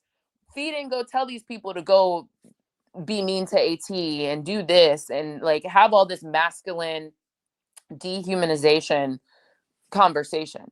Fee didn't tell people to do that. But you know what she could have done? She could have come up and said, hey, I see this. I want to stop it. I want an Olympic medal with AT. AT is a very physical player. We know this, but nothing was malicious. It was all within the bounds of basketball. It just, an unfortunate situation happened. We never heard Fee say that. So I'm on your ass, Fee. You wait until a documentary to even make those comments that came out a whole year later. And unfortunately, we also had the Caitlin Clark situation happen in the interim. You know what I think could have been helpful? Had Fee actually come out and said this before, I don't think people would have been as quick to call AT a dirty player, which we also talked about that. Had Fee actually done part of what she should have been doing as a VP of the WNBA. And quite frankly, just someone who says that she believes in speaking up for others. Well, you didn't. You failed. And Commish, you know what? Her making that statement, that would have been some real queen shit. That actually would have been queen shit. That would have been some real queen shit had she made a statement. Hey, before y'all get started, hey, that AT stuff, that was just a regular play. We're not even get started. I see you guys are saying this. I'm nipping this shit in the bud. Like, no, we're not doing that. That would have been some real queen shit. Nope. Would have said, here you heifers. She was mum. She was quiet on the creek. Yeah, it was quiet. It was quiet on the creek. She was mute. She was on that mute challenge. There it is. Sticking my head, but not her being bitter. But you said they were setting her up to kind of I think Like they thought she the was going to win MVP and win yeah, overall. that doesn't surprise me because that's what all year seemed like. Yeah, but That's what all last year was. what I find wild is, but you guys created this. It just came out, so you couldn't have edited it differently. No. It was very like fee. Oh, I guess okay. Then the like tides turned a little bit in the conversation. Like when you watch it, you'll see what I'm talking about. It's a little. No. Mm, Commish, no, I don't. I wouldn't want them to go back and edit it and that's go fair. back and be. I don't want you to do that. No. I want to know the real raw setup. This is how it was. We were setting it up for her to be MVP, and then boom, Asia came in, took that bitch in their eyes. Though it was never like that to me. But I will Asia didn't say, just come in and swoop and take it. but in Fee, okay, so this was one of the bitter comments, and I was like, Fee, sister, this is why. See, this that shit. It's that shit. Yeah. I was listening and I was like, okay, granted, I'm partial Asia, of course, but like, again, I listen to the words people use. I would be more amendable if she had, you know, who came out higher in my eyes, personally, me at the end of watching all this? AT and DV, quite frankly. Like, I have more respect for them, but not only as a couple, but just like even as individuals than I did coming into this. And I wouldn't say it was like, Really? yes, Really? yes, Really? yes, Really? we can talk about it. But let me finish my other statement. Well, I would love to know your thoughts. Let me finish my other statement. The other thing I will say is, so specifically, conversations that Fee had. The other thing was at some point, and I think it was after the season, because you can tell based on like the backgrounds of, again, see, I just be paying attention. The backgrounds and the hairstyle. See, Black women, that's how you know is different, because the hairstyle, which hair they're wearing, and the backgrounds are also different. But the hairstyle gives them away. You can tell when certain things were filmed, and you can basically piece it together. One of the times Fee, her outfit and her hair clearly was after the season ended, right? I mean, that's not hard to do, but like it was after the season ended. And one of the things she said was around her MVP was that Asia started playing better in the second half. And we did baselines on this. Asia went to another level, but Asia was already playing very good. And Brittany can attest, because one late night, I came to Brittany and I said, Asia is the MVP. Now, the only problem was the Aces weren't winning and her teammates weren't pulling their thing. But Asia had 30 pieces to start the season on ring night against the Liberty, because the W and Adam are messy and they made the Aces go there on that ring night. Asia had a 30 piece that game. The next game, she had like 20 something, and then 30. Asia was actually playing well. The information is available to everyone. Go look it up. Asia was not playing bad. She didn't just start playing well in the second half of the season. And the narratives that say that are stupid. And there's people today who still say, oh, Fee can win MVP because apparently all you have to do is play well in the second half of the season. Girl, bye. That is not what happened. That is not what happened. The difference is the Aces started winning. But Asia was playing well the entire time. So fix that narrative. So to hear Fee say something akin to that, I also was like, Fee, you're nasty. That's bitter. Furthermore, she also said, and her mom started crying, and I'm not saying you don't work hard. I think Fee is one of the, she's definitely top 5 in the W. Now you clearing your throat. Top 5 in the W for me, right? I think she's a good player. I'm not going to say she's not a good player. And I do think when you're top 5, and what makes you top 5 is your consistency, right? That's me. Commish's definition is your consistency, and you play both sides of the ball to some degree. That's a top 5 player in the W. I do think you work hard. So I'm not saying you shouldn't be upset that you didn't win. But to sit there and show your white tears, like, she worked so hard. I thought it was her year. Like, girl, everybody working hard. Like, you don't just get, JJ, you don't just win because you think you deserve it. That's not how it works. That's not how sports works. Like, this, like, you got to work hard, and things got to go your way, and lots of things, and leadership, and all these things. And that's what people keep forgetting. Winning is hard, and it's not for everyone. Shout out to Asia's commercial from a couple years ago. It's not for everyone. Winning is hard. That's some real loser shit. That's what I'm I'm saying. sorry. You have to say, I think she deserved it. Everybody thinks they deserve it. Yeah, like, But only one can win it. Like, and to what are be we talking clear, about? I'm not judging her. Like, some of my faves are very bad losers. Like, they've told it. Like, Asia doesn't like losing. Serena didn't like losing. Like, they're my faves, and I appreciate them because of what greatness looks like.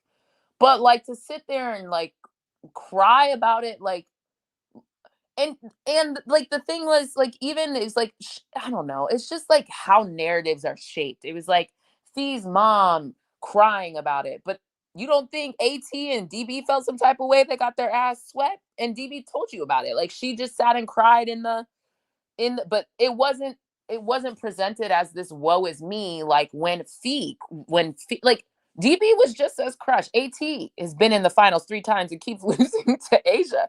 Like, you That know what I it mean? Like, and in the MVP conversation. and the MVP, she ain't got shit. Exactly. Yeah, I'll see her cry about it. And then on top of that, and then y'all over here calling her all types of like manly this, manly that. You got congressional. Now we know you got more congressional hearings than before.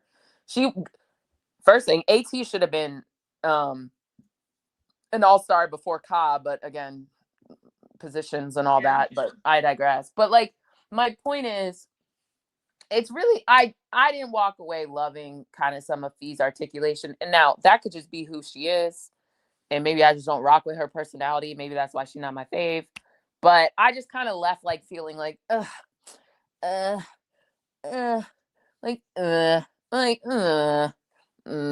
cool. Thank you. You know, you're still a great player, but I don't love it. I'll tell you other stuff of hers that I did appreciate, but anyway. But you felt like you left out of there like, okay, I feel better about AT and Dewana. I did.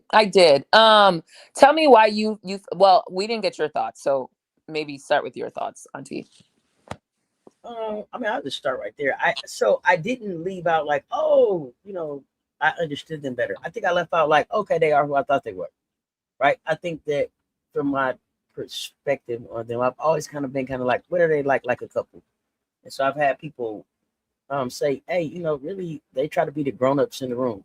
They do try to have the young conversation with the young studs and the young I guess the gays, the gays and the some of the stuff that they see, try to give their, they try to be the aunties, they try to be the OGs. They look like they got a curfew, they look like they got a bedtime. And I think everything that I kind of thought about them was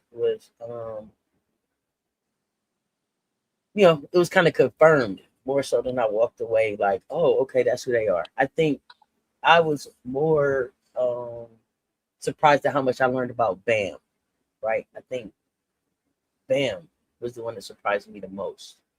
And it made me want to know more about Bam because I wasn't expecting the whole, this is a total spoiler alert, so turn it down if you don't want to hear it. The whole, like, Roscoe is the dad that I always wanted. Like, if I could pick any dad, it would be Roscoe. I was like, oh, it's a lot I don't understand about Bam because who is your dad? His dad wasn't in his life.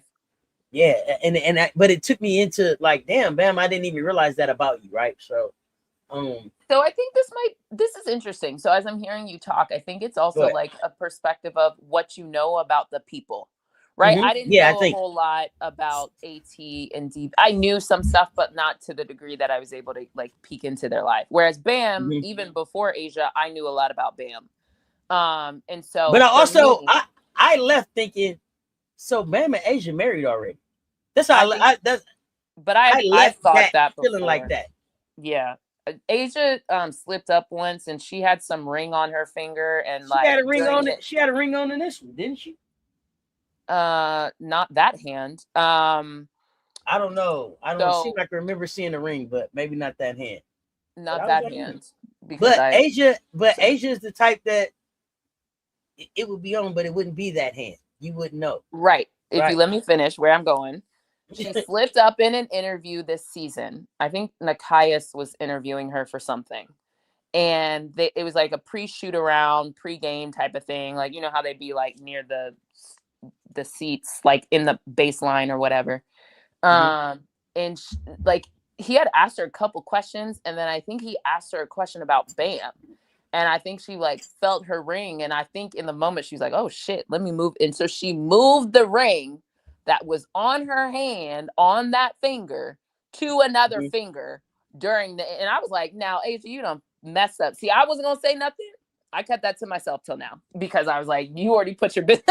I saw that. I wasn't going to say nothing, but I was like, you slipped up, Asia, because I noticed that. I think either they're engaged.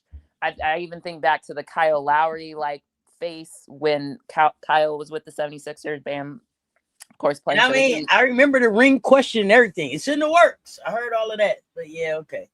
But Kyle it was during the WNBA season, and like he clearly went over to like after a game to chat with Bam, and all you see is Kyle's face, and it's like a word face, and like and then like Bam was covering his hand. So I was like, I had seen that one before. I don't know. I'm just putting it together. But it's also not my business. If they don't want to tell people they're married, cool. I would want people out of my business. But if they are now, then cool. I mean, that's their business. So they can tell us whenever they want. But I personally or never. That was just how I left feeling like, oh, they married. That was how. But I've been thinking that for a while. That was before even this. I was like, I think at the least they're engaged. I think they might be married. But that's me. Very Tom Zendaya of it all. Like, I ain't gonna tell you till it's done, and even then you may not know. Well, I might not tell you till 10 years down the line. Right. We got married 10 years ago. Huh? Right. So but I wanted to go back to AT and DV. So I didn't know a lot about them. So for outside of them on the court. So for me, it was more interesting to learn about them and their dynamic. I did leave a little bit like if DB, I could see DB really wasn't going to play this season.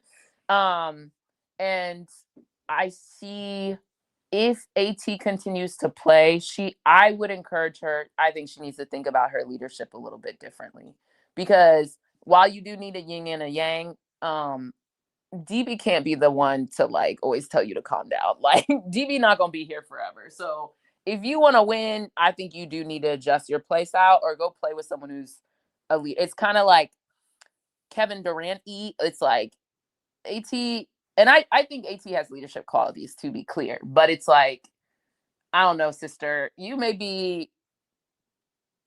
It's funny because you also hear Asia talk about it. Like she talks to each one of her teammates differently. You've heard Phil, the Zen master, talk about, and people have come out and said that like early, Phil didn't talk to Kobe any type of way. He talked to everybody else, but Kobe was a little, you know. So I think part of leadership is also recognizing like, yes, hold people to a high standard, but you also have to like work with people, which brings us back to the Cathy and Adam whackings. Part of your job is that the people around you don't absolutely loathe you, and that you're at least able to get something out of them. That's part of your job.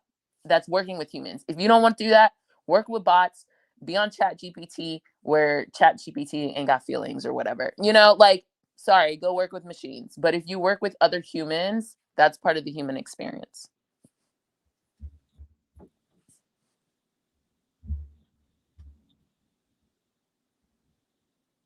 So the thing I suck at building relationships. So here's the thing. Yeah, and I get that marriage is public record, but how many people really go check for that?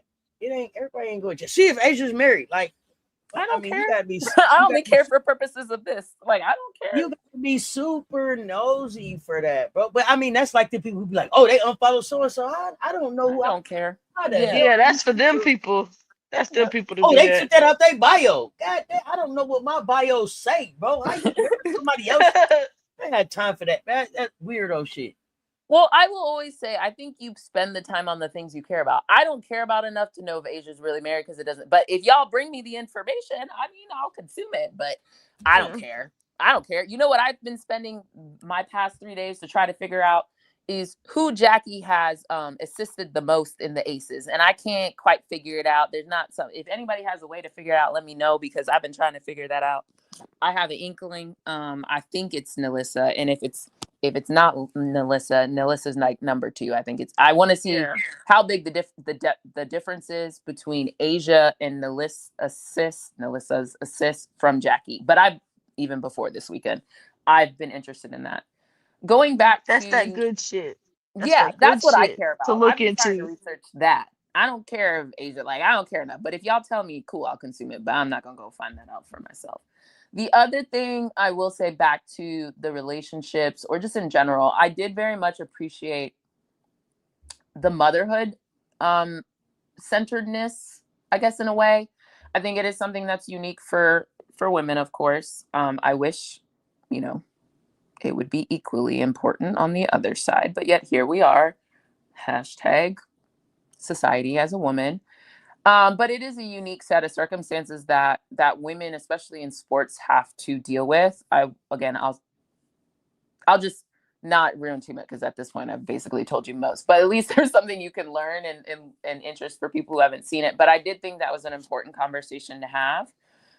People who want to do it, people who have currently been through it, people who feel mommy guilt, potentially. Like, I do think, and the impact it has on a woman's body, and everybody's different, right? Some people can bounce back really quickly, some people can't, and you don't know until you go through it. So I thought that was great. I did enjoy that from the respective parties. I also like to see what like partnership could look like, healthy partnership, and whether that was directly your child or your child through acquisition, your bonus children. Like, I like to see that dynamic. I think that's just like really important as well. Just for like representation, and everything doesn't look the same for everyone. And then my one qualm, though, I was venturing at some point, I was like, why didn't we just put AT here? Oh, I have a theory. I do too. Go ahead. You didn't see it, so start with yours. I don't think this is for like AT, in terms of this will be something that she would want to do. I don't think going through that whole camera in your face, recording for however long they were filming for how many days. I don't think she cares for that. I think so. Are we specifically talking about the mommy part? I'm talking about AT. Yeah. But AT as a parent, as a why wasn't AT on the banner? Yeah, instead of DB. Well, correct. Not instead of DB, but I think they did DB so you can get a glimpse of AT. I think that's the other part about it, and it also adds another another I got layer. Homework for you. I got homework for you, Brittany. After you watch the series, let me know if you still agree with the statement you just made. Okay. It could be yes, it could be no. I'm curious. For right now, I'm going to go with they didn't do AT apart, because I don't think she would want to do this. Do all the cameras all the time. No, just not. Okay, come in and be a feature every now and again. Cool. You give me some clips. Okay, cool. But all day filming, no, thank you. Okay. All right. Let me know if you feel that way. Auntie, what's your statement you wanted to make? I didn't think it was about her. Okay. I didn't think it was about her. So, like, she was a byproduct of being DeWanna Bonner's partner in this, right? Like, if she wasn't dating DeWanna, she wouldn't have been in it. So I didn't think, for the picture that I saw, nobody else's mate was up there. It was just them three. So I was okay with that. Did I miss something? Oh, another one? Oh, something else came to my head. Go ahead. Let me know if you guys want me to tell you my thoughts, but go ahead. DB. Oh yeah, you can masculine I don't want to ruin it for presenting Brittany, woman. But go ahead. Masculine presenting woman. There we go. Ding, ding, ding. I was like, that's the other part about it. Because I actually think that's what it was more than not. I think it's easy to say, from my perspective, it's easy to say that AT didn't want to be in it, but I think if you actually watch it, you let me know if you feel like AT wasn't in it for real. Oh, I agree that AT was in it, but I don't think that AT was in it because they were like, "Hey, AT, we want you to be in this documentary." She got to be in it because she's DeWanna Bonner's woman. I know, but why I'm would you saying not that's ask the AT point. to be in it? Exactly. You can have the people, the 3 people that were that were in the MVP running. AT, B, and Asia. That's not. Oh, that's not what it was about. That's not what Life with the Dub was about. But why would it not be? And think about it. AT has a really unique story to tell as well. Someone who's torn both labrums. No, because And the point of, you gotta watch it. The point of this was, what was the stories that they wanted to tell? They wanted Nafisa to be the MVP, and they tried to tell that story. That didn't work. Asia ended up being MVP. Like, here's the by default, if they could have not had Asia be in this, Asia wouldn't have been in it. But Asia won everything. How could you not have her be in it? In my opinion. And then with DeWanna, they wanted to tell the Indiana story. To me, this was more about what stories they wanted to tell than it was about. I don't think they wanted to tell the Indiana story. It was oh yeah, I think so. Oh, okay. I don't think it was about Life in the Dub. And let's look at the MVP candidates. I don't think it was about that at all. Not at all. I feel like my opinion of airtime, right? Of okay, so like fine, let's just ignore DB, Asia, Fee, even though I have my opinions about the relative airtime there. We barely saw Mr. Nafisa for real. Like, he wasn't interviewed the same way. Bam was more than him, and I felt like AT was the most of the quote unquote partners.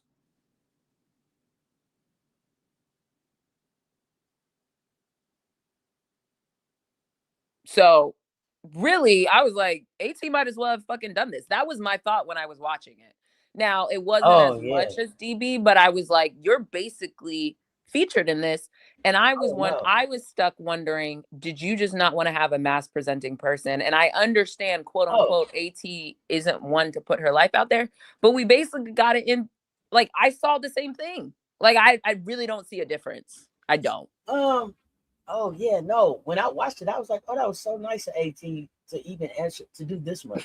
To even answer the question. Yeah, because I could see AT being like, well, cool. But the other thing, though, I think, the other thing that I think about AT is, if AT really gets in front of the camera, opens up her mouth, it takes away from the persona on the court.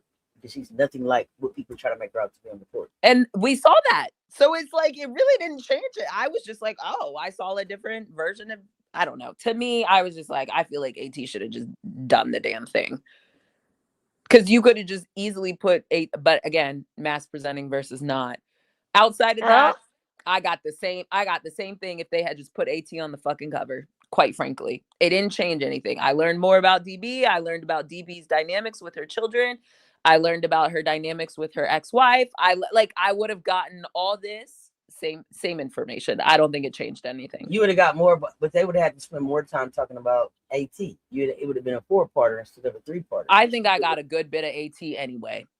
Oh no, I think we got a good bit of we got a good piece of who AT is as a partner to DeWanna Bonner, but I don't think that we got a real good look at just who Alyssa Thomas is as a player.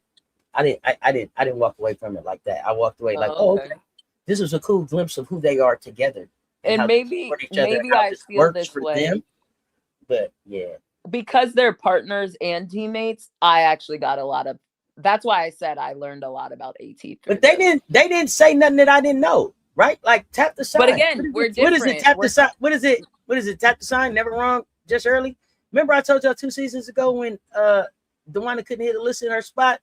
They was gonna have a conversation on the way home. What they told us in the thing? What did they tell? Hey, sometimes I need some hours. I need a few hours. Go get away from me now. After the game, I don't want to hear that. Sometimes in the game, they get into it. Hey, get on your shit, homie. You ain't doing your job. I didn't learn nothing new from them. You know what I'm saying? So, but I think it comes from your perspective. Like you said, that's why I didn't learn that much new for Bam. Like I knew that. So it all just depends on your. To me, I just kind of walked away like, yeah, I understand. like AT in theory, but she still did a lot. Like, you still learned a lot about AT off the court through DB's articulation of how AT is as a player. So I just didn't really see it that different. Anyway, let me know. Watch it. Let me know. This makes me ask another question. Since you asked that question, I said, baby, and she's masculine presenting, and all the ties that are in this, in the making of this between ESPN, Disney, Nike. How many have those companies have featured masculine presenting women? That's what I'm saying. How many of them have Paige on them? Is Paige mask presenting? That's the part about Paige. What would you say Paige is? I think she could be moving there, but I would put AT more mask presenting than Paige. They about the same to me. They about the same to me. And the thing is, I can pull up a picture of Alyssa Thomas with a bust down on and some heels. Can you pull up one of Paige like that? Yes, in the SBs. It wasn't bust down because she's a white girl. Oh no. Yeah.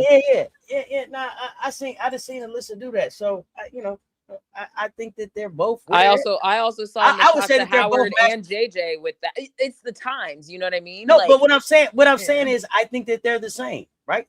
How they dress now, mass presenting. I'm not looking at Paige like, oh yeah, she's not a stud.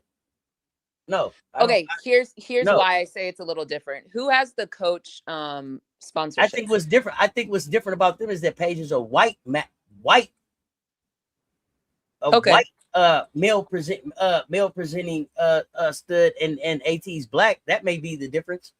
But I think you can also pass Coach Paige on as a STEM. I think that's hell no. You can pass as a STEM.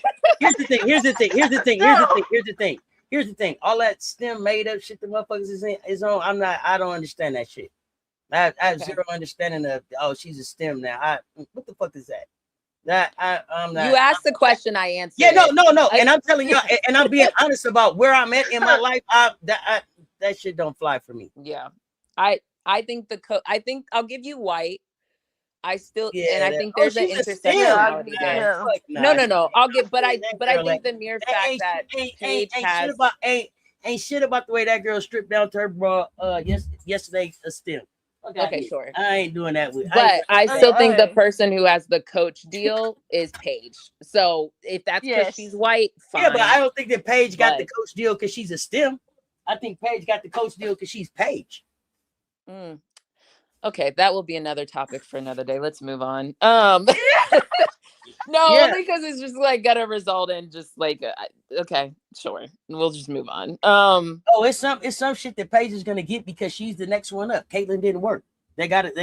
We rounded the corner back to Paige. She's gonna get them deals before any black girl. STEM, film, stud, straight, any of it. Like I said, moving on. We can agree in some aspects. I got you. Let's see what else. We have lots of other things to talk about. That's why I was like, let's move on. Let's see. I think I'm done with the life as a W. I just liked I still think they can get a little bit more diversified, which is basically my point. It still felt very femme presenting. Yeah. Who's allowed to be featured and who's seen as marketable? I still think that's an issue, which is really where my point was around that statement earlier.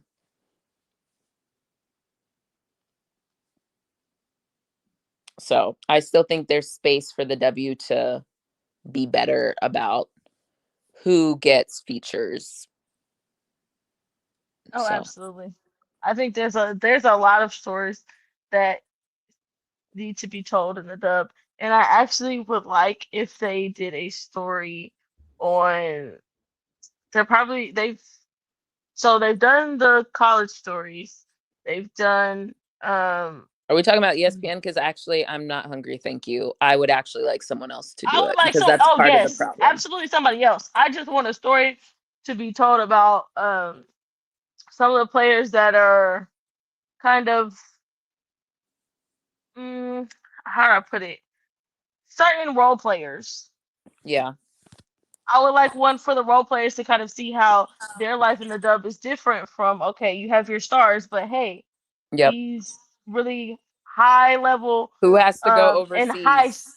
Right. exactly Who has to make a and highly decision? Do sought I go to after role AU? Do players. I do Yep. this? Do I go overseas? Do I spend time with my family?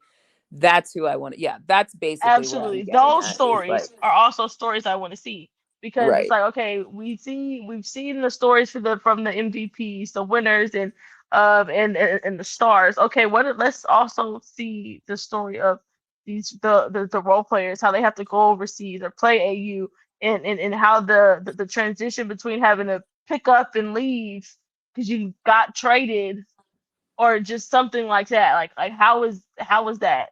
How was life like that? Just Yeah. at one moment you're there, and then the next moment, hey, you might got to pick up and leave because you were in a deal for either a big name player or you're just one of those players that, hey, they're really good, but the amount the how much their contract is, it's very tradable. Yep. I'd be interested in that. I would love to see that. Just not from ESPN. Somebody else do it. Yeah. Yeah. Because there were some specific games that were left out of the story because they weren't on ESPN network. I noticed that. I was like, we missed something here. I'm queuing this up tonight. Yeah, that's what I was like. Watch it because I tried to tell you I got thoughts, but let me know. Come back. Let's see. Do we want to talk All-Star now? Auntie, you want to kick us off?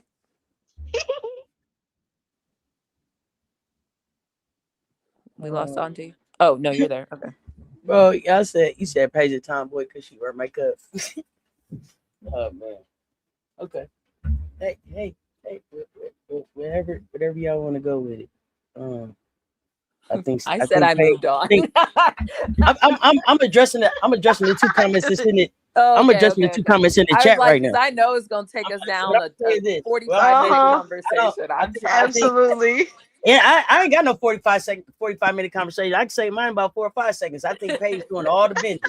Now, let's talk about that. Okay, go from there. Do with it what you want. All-Star game. And I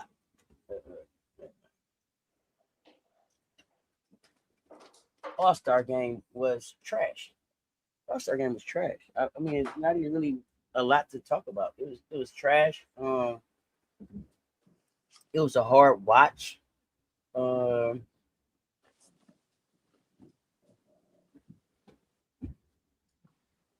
John Quill, you ain't played that hard for New York all season.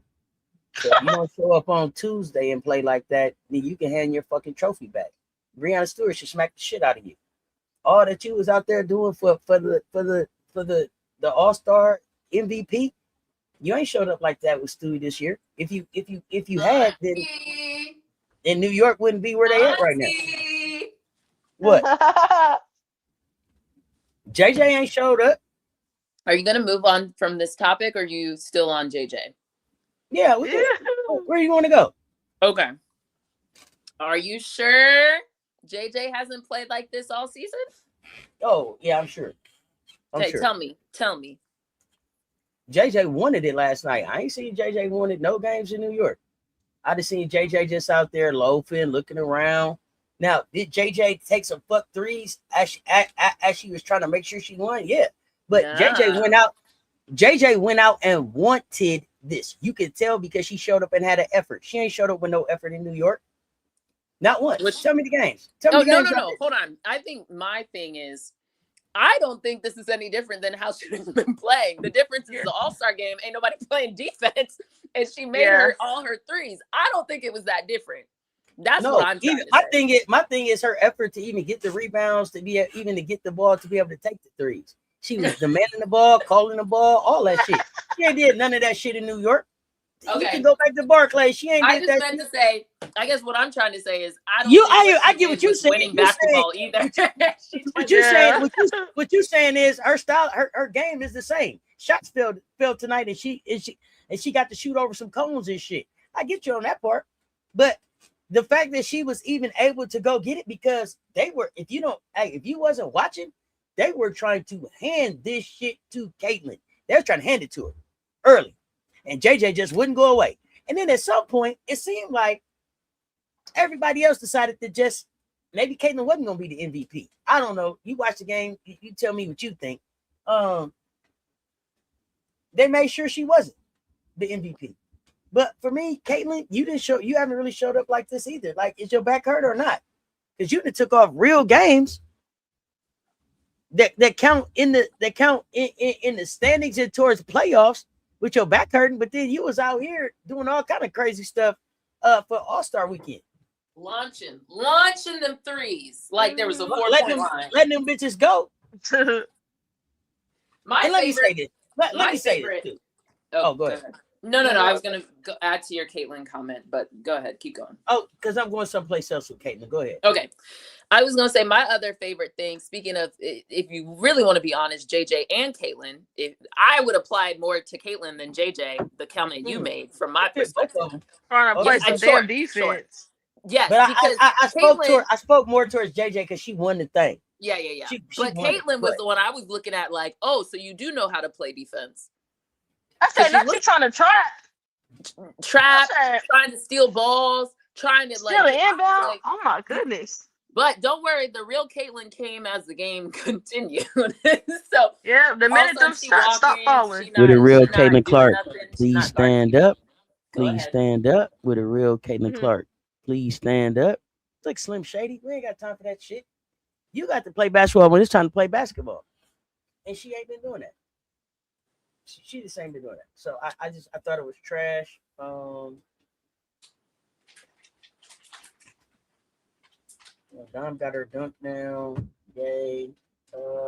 It was just a hard watch. My favorite was when they came back from halftime and Rebecca Loeb was like, "This is a really good All-Star game." I was like, "Of course you would bleeping say this. What is wrong with you?" And I also want to say this, right? Like, I am over here as a fan of the game. Like, I wanted to see something different, but also to the WNBA, the nerve of y'all. Like, I get the players, like, bro, don't we gotta play in 13 hours? I gotta play a real game in 13 hours. I ain't got time for this shit. They should be off a couple days. Like, they should, first of all. Also remember, the men get a whole enough money to have you guys have enough money to have an entire weekend. Like, you should figure out the men get the whole week on All-Star Friday, right? They do. Have something happen on Saturday, and then the game should be on Sunday, and then we'll pick back up on Thursday like the NBA does. Okay, that's it. Those of y'all that don't have no All-Star stuff, you've probably been off a week since Thursday. Those of y'all that's going to the All-Star, you're gonna make a little bit more money. It's gonna be a good time. But it was an epic fail. It was an epic fail from the commentators. This would have been a great time to have, I don't know, Sid and who was it? Sid and TP. It's just something different. It didn't have to be so stuffy. We didn't need Ryan and Rebecca. We didn't need Holly. Yeah, definitely didn't need Holly. Holly got to the party and turned up a little bit. It's hard to not have Holly. I don't know. She just comes. We didn't need Ref 42. There ain't shit that Ref 42 has done all season that said they're an all-star caliber referee. And I don't even talk referees. But I was just disappointed at everything about the way this went down. Just everything about the way it went down. Shout out to Chicago though, because we showed out. Like, W fans showed up. When they showed the picture, the 360 view picture of the crowd that showed up to support women's hoops. Women's hoops is on fire, and the WNBA is continuously disrespecting the fans and the support that we keep trying to give them. We deserved a better show yesterday, and they should be ashamed. It's too easy to do this shit better. And then shout out, I gotta say this too. Shout out to Asia for the apology to Angel. She's like, "Oh my God, look at me. What am I doing? I'm not supposed to be blocking shots in the All-Star game. I'm so sorry. I didn't mean to do it." So I get it. She just wanted to have fun, but ended up with a block anyway. Sorry. But yeah, go ahead. Y'all tell me what y'all think about it. I could have cut the live off at any time, but people was here, so I was hanging out. Go ahead, Brittany. Well, I think for the game, I was like, oh, thank goodness y'all threes are falling, because if they were not, oh, this game would have been worse than what it was. I think my expectations for All-Star games are very low. Just because I already know, like, all right, y'all are gonna shoot a bunch of threes. You might play a little defense come the second half. We'll see. So in terms of those things, it didn't suck for me. It wasn't that bad. Just because I just have to put aside, okay, yeah, this is not how basketball's played. This is not how basketball should be played. Those type of things. Gotta put it aside. But I do think the players had fun. I think this All-Star game compared to the All-Star game and All-Star Weekend of last year. I think they felt more free. They felt like they had more fun. And I love that for them. At the beginning of the game, I said, "Oh hell, please do not tell me y'all just finna let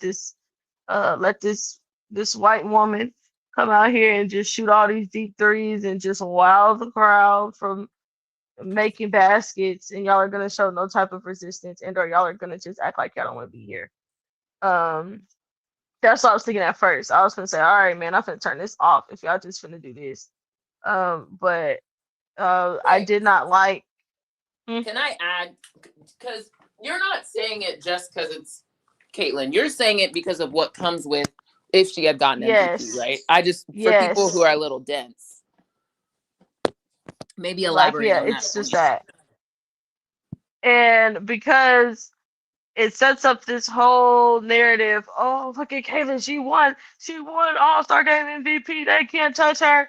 Things like that. And the thing about it is because, okay, it was just the manner in which they were just allowing her to she's literally just coming down and just shooting threes. Nobody at least putting a hand up within 50 feet. That was the part that was just kind of like, okay, guys, can we actually like play just a little bit?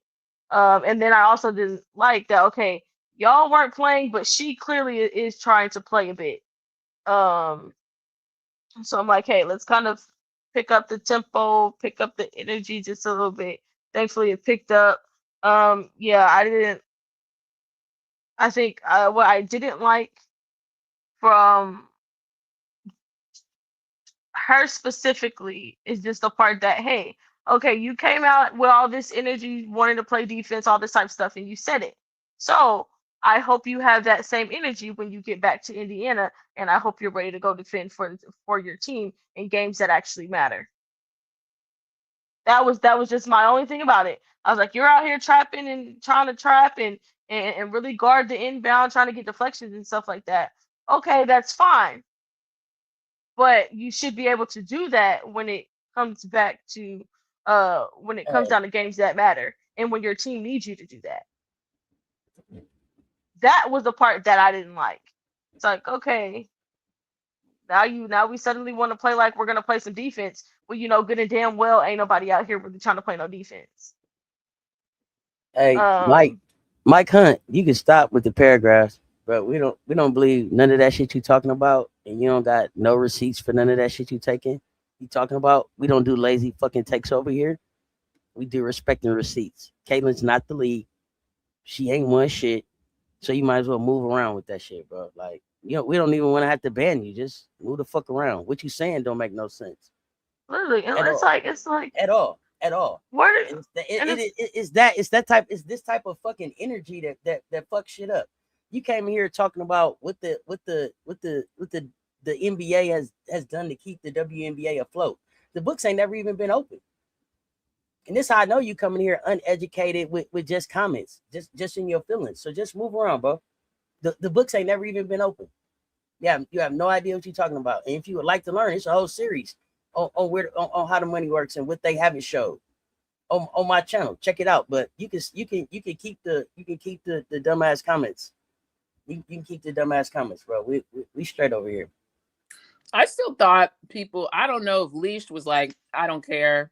But I actually thought Leash was on pace because there was a point where I think, what's her face? JJ and Caitlin both had 17 points. Leash had 16. Mm-hmm. And I thought Marina was in there too at 1.2.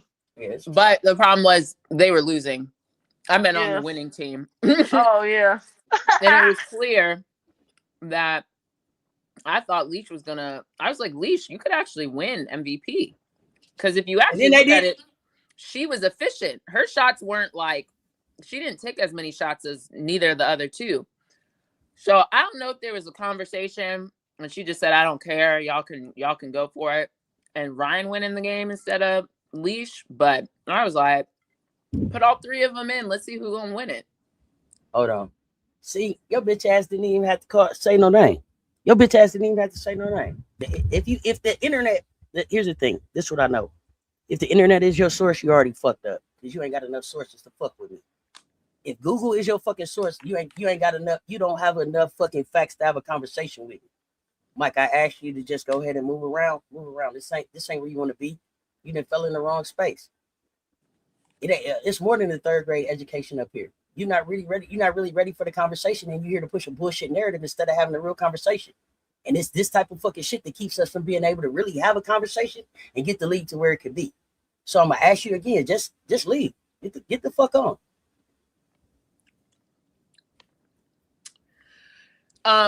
Regarding Kelsey Mitchell and Marina, Marina started off hot. And yes, Kelsey Mitchell, I was annoyed with Kelsey. I was like, girl, that's the whole reason I thought Team Coop was gonna win, because you've been going gangbusters for the past, what felt like 10, 12 games. Like, shoot the damn ball. I don't know why a decision was made. Paige done told us, I think our team is going to try to get Marina the MVP. Well, that was part of the problem.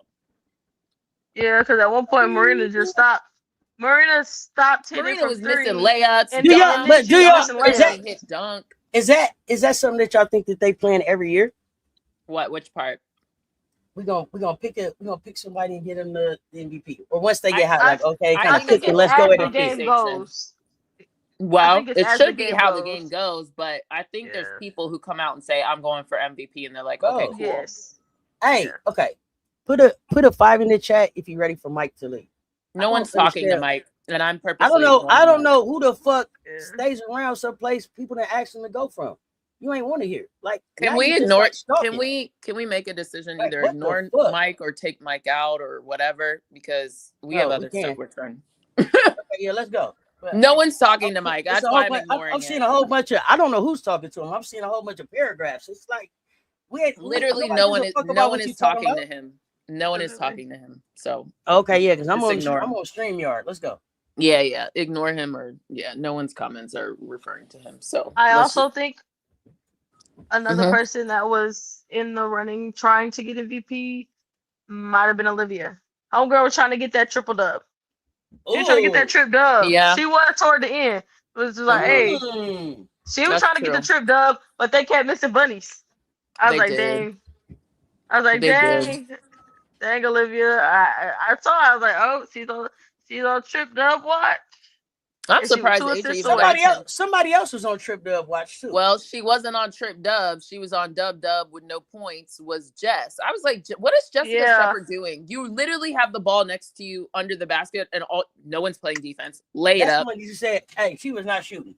I said, what is going on? Not with at her? all. It's she like was not shooting. Just like, I'm gonna get everybody else the ball, come hell or high water. And it was like, girl, when she threw Asia that alley oop. Oh, JJ.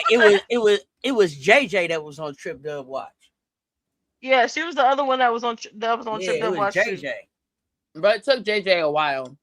Yeah. Yeah. But towards the end, she had got it where she gonna get it, but she had done enough to get the MVP, so I think she slowed down. Yeah. And then, the two people, Dom, I was like, we still drunk or what? Actually, no. Is she 21? Let me not say that. So, or she not 21, so let me not say that. I was just like, we're missing bunnies and no one's playing defense. What are you doing? Look, she said after she made that dunk, that was it. That's all she had to do. Girl, it took her a while for that dunk. Well, they told her she couldn't go back to Seattle if she didn't dunk in the All-Star game. She had to get that done. It was pressure. They strict over there. I ain't talking to you if you don't make this dunk. They strict over there. Oh, girl, Seattle, if a team won All-Star break? It was Seattle. Seattle was one of the teams that won All-Star break. Did Seattle win or did our farm win? Hey, I was showed out. Listen, keep it on. Win If is a you know, you win. know. Hey man. So, I will say, I did. I mean, I think like Brittany was saying earlier, I quite frankly am just last year taught me more than previous years. I feel like other years, like it still was somewhat competitive. Like it was somewhat of, you could call it a basketball game. But last season, after they collectively just decided we don't give a damn, I said, "Oh, okay, well, cool." I said, "I'm just here to see what happens on the broadcast." Mm-hmm. But I was like, let me do other things while I'm doing this. I'm not compared to last season. Yeah, this one was better, a better performance that they put on compared to last season. Last season, I was like, y'all, what the heck is this? But I think there was other stuff that they had going on. But they also had the 3-on-3, or was that sorry? That's Olympic year. I'm confusing that one. The Olympic they year had was that good. unrivaled versus everybody else. Okay. Was last year, and Unrivaled came out to play, and I was like, oh. Oh, because of fee. Yeah. Oh, okay. I was like, huh? Yeah, because of fee. Also, it was last year the first year where like the trophies were bigger and stuff, because Kelsey Plum was the last one to get that rinkety dink trophy. So I think so. Maybe it changed the dynamics a little bit.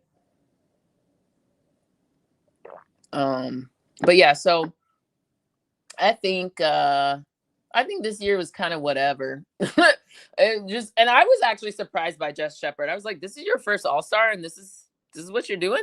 Like, Yeah, Asia and Stewie, I understand, but like, I thought you were gonna be out here trying to score something for real. I was like, you're not, like, we're not even. I was like, y'all trying to get Asia points like it matters. Asia like, whatever. First thing she said when she sat down on that presser was, I didn't even do enough to be here right now. Why am I here? Literally. Why am I here?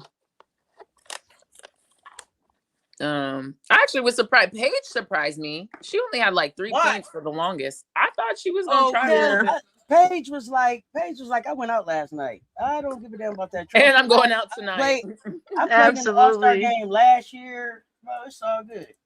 But last year, she only had, I think she had 0 points. Yeah, I don't think Paige is pressed about the All-Star trophy. Clearly. No, not even trophy, just like anything. Paige just be ready for the days with the weekends. Like, she ain't got the days. She ain't got when we done working. That's what she ready for during All-Star break. I'm here for the party. Paige is like, literally, I'm on break. I'm on break for real. Right. Literally, like, y'all don't need me to do no interviews. Y'all don't need me to do this. Y'all don't need me to do that. I can just go out and go have fun and do whatever. Oh yeah, that's what I'm waiting for. What was it? What they caught Stewie on a hot mic saying, I ain't run this whole weekend. I said, damn. Yeah, she was like, she was like, honestly, I needed this cardio. I'm just here for cardio. But shit, Stewie was like that last year, wasn't she? That's what I'm saying. Like, what was that last year, her Asia, or the year before? Yeah, she asked Asia, how long are you playing? Asia said, like, whatever Asia's answer was, Stewie's like, cool, me too. Right. Like, when you gone, I'm gone. Yeah, but like, we too old for this. We didn't been here, done that. We've done it all. We don't care. Let me ask y'all this. Is there a chance that the players were just like, yeah, we gonna give the dub what they give us? I ain't got no effort. You ain't got no effort. Is it over? Let's get back to the game. I think if I have to report on Sunday to fly to Seattle on Monday, yeah, you only getting so much from me. Yeah, because AB didn't play. AB didn't play very long. He played 5 minutes. I gotta play on Tuesday. 9. Yeah, like I gotta play on Tuesday, and I'm still managing a lower leg injury. Like, what are you talking about? Both of them were, so it's kind of whatever. So I actually didn't mind that AB didn't really go hard. No, but I didn't either. I was like, hey, you making the right decision. You had, but it was the people who decided to get on the internet and say, like, Hey, drill the mops. Stop engaging. Secondly, Oh yeah, Drill. You sometimes you just gotta let a fool be a fool. You feel me? yeah, stop engaging. That's Don't why no one else is everybody. engaging. Don't engage. What was I just saying? I don't remember. Oh, It's fine. I was just, people got on the internet and we're trying to y'all got a weird obsession kink with AB, y'all. Some of y'all need to go seek help. Go sit on that lady's couch. yeah, People they need really to go fix see their the mouth to lady. be like, AB shouldn't have been an all-star if she knew she wasn't gonna play. First thing, Kelsey Plum was on the bench for Team Coop, but y'all didn't have anything in your mouth to talk about that. Secondly, like I said, the person that you be caping for only played 4 more minutes than AB. Now what? To be quite honest, that lady shouldn't have played at all. Right. For the team, for the sake of the team. Your health. So yeah.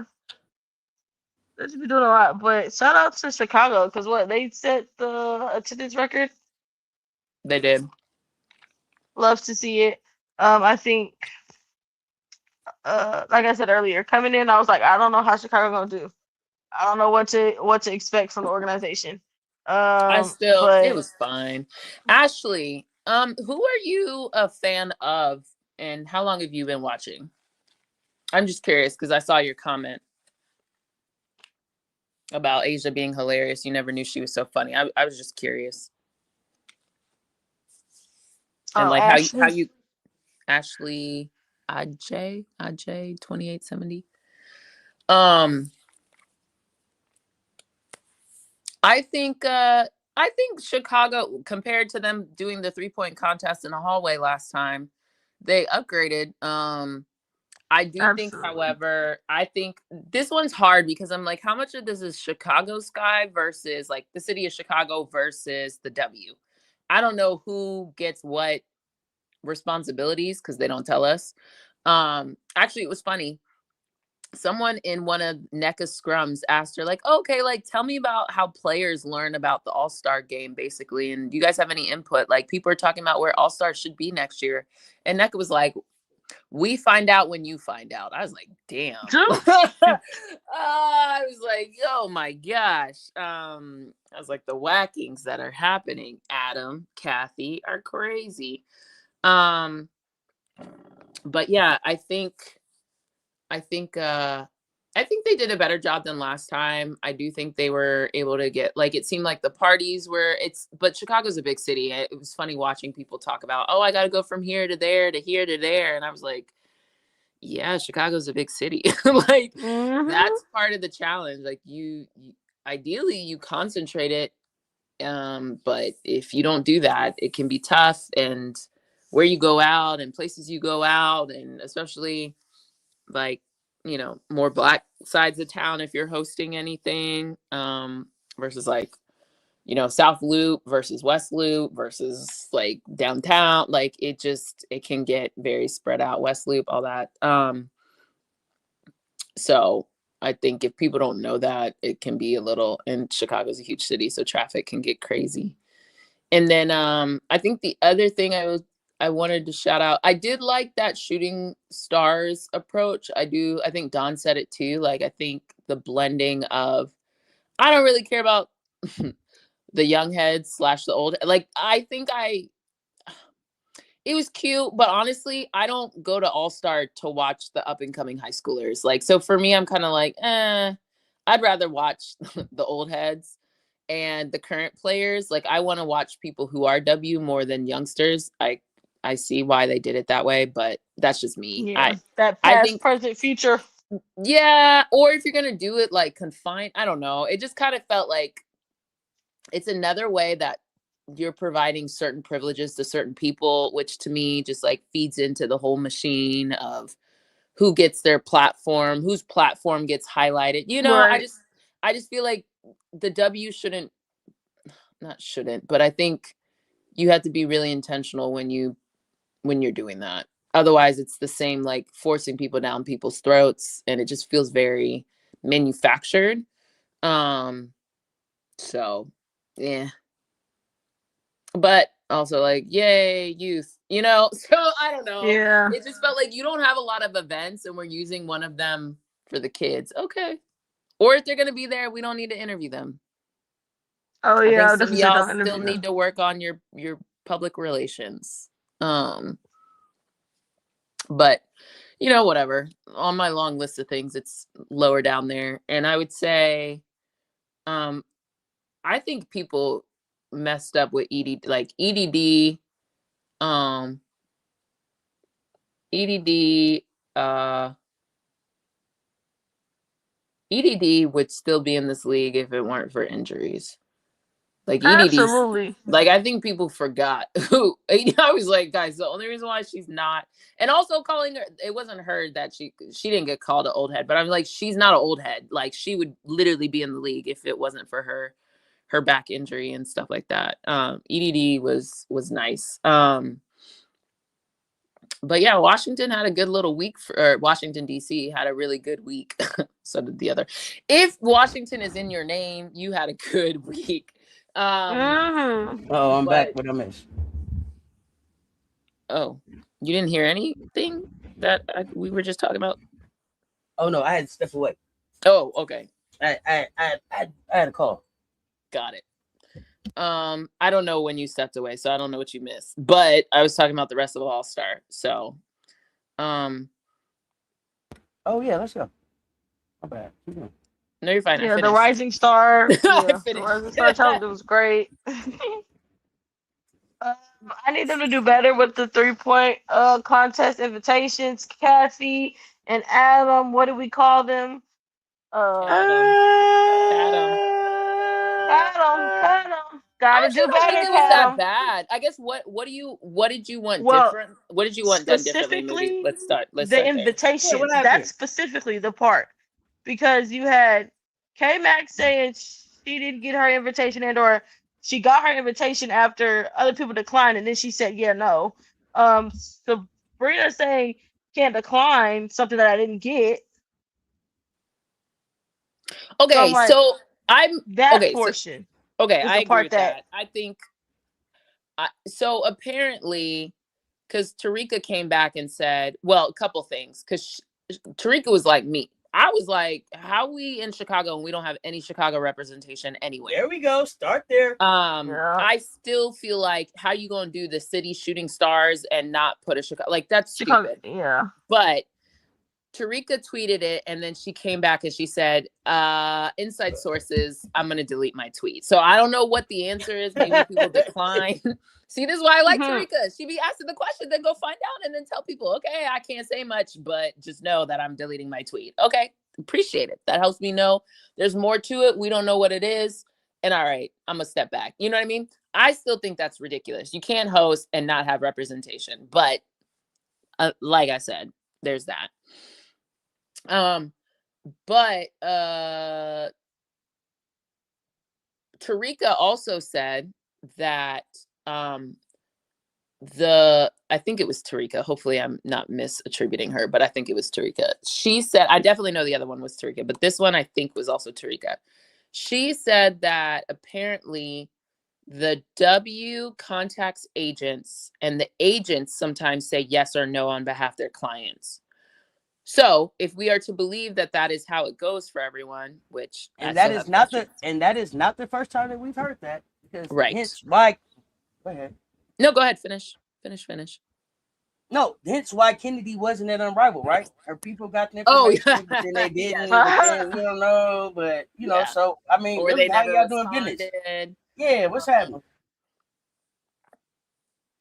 Yeah, I think okay, got you, Ashley. Well, welcome as a new fan. Yeah, I was just curious because welcome to our chat. Stick around here because we tell lots of things and have lots of thoughts on basketball that aren't just supporting our faves. So come through. It's always funny when people are like, Asia's so funny. I'm like, damn, people don't know that. Like, you know, like yeah. It's always interesting to me, but I guess like, yeah, it depends on how you come into the W. If you If you spent the first 7 years of your WNBA watching Asia, nope, you don't know she's funny as hell. Probably Right. the funniest superstar in the league. She is. She's like the funniest and like relatively humble, because everybody got a little, chip on their shoulder. But like, yeah, I think Asia's one of the better leaders, like I will say, in all of sports. But yeah, stick around here. We can teach you a thing or two about WBB. So stick around. Welcome. See how people can come in and just be, respectful. Take notes. Other people. Be more like Ashley. Unless you're a LSU. No, I'm just playing. Unless you're an LSU fan, then get it. No, I'm just playing. Although you will learn my feelings later on. But I do think that at the end of the day, I don't even know where I want to go with that.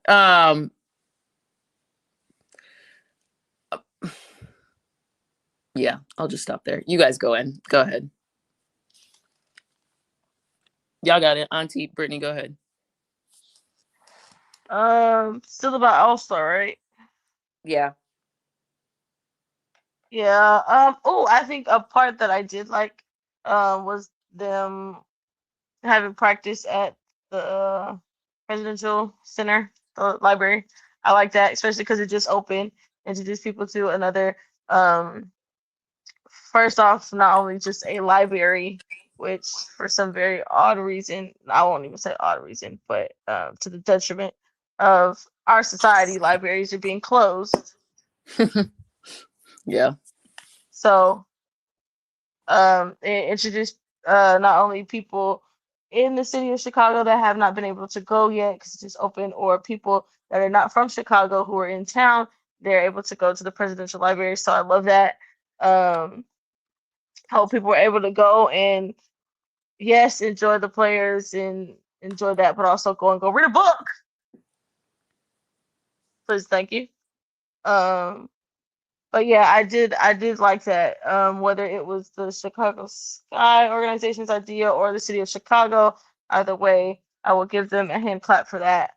That they highlighted a piece, a resource for the community there. So love that.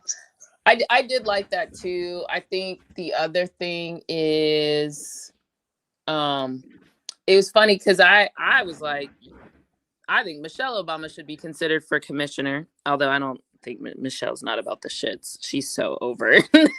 Absolutely, she's over the politics of it all. Yeah, wow. which would include the W. But yes, it's funny because I saw people saying make Barack I was like, now why would, and no disrespect to Barack, but like why would you go to Barack? I think people also have Michelle's resume real effed up. Literally, Michelle's that girl.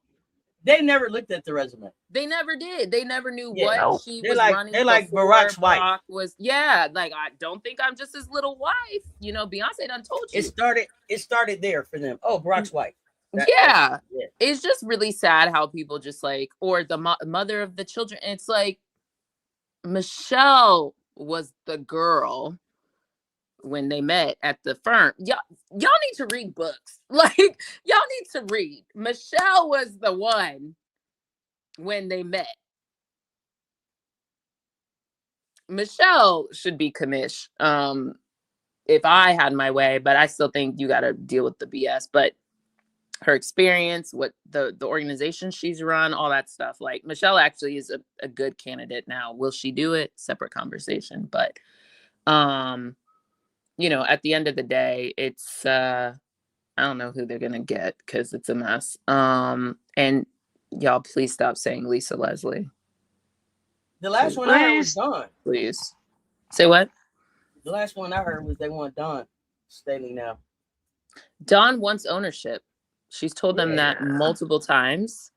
Is Dawn even part of the Philly one? I don't think she is, right? I don't believe so.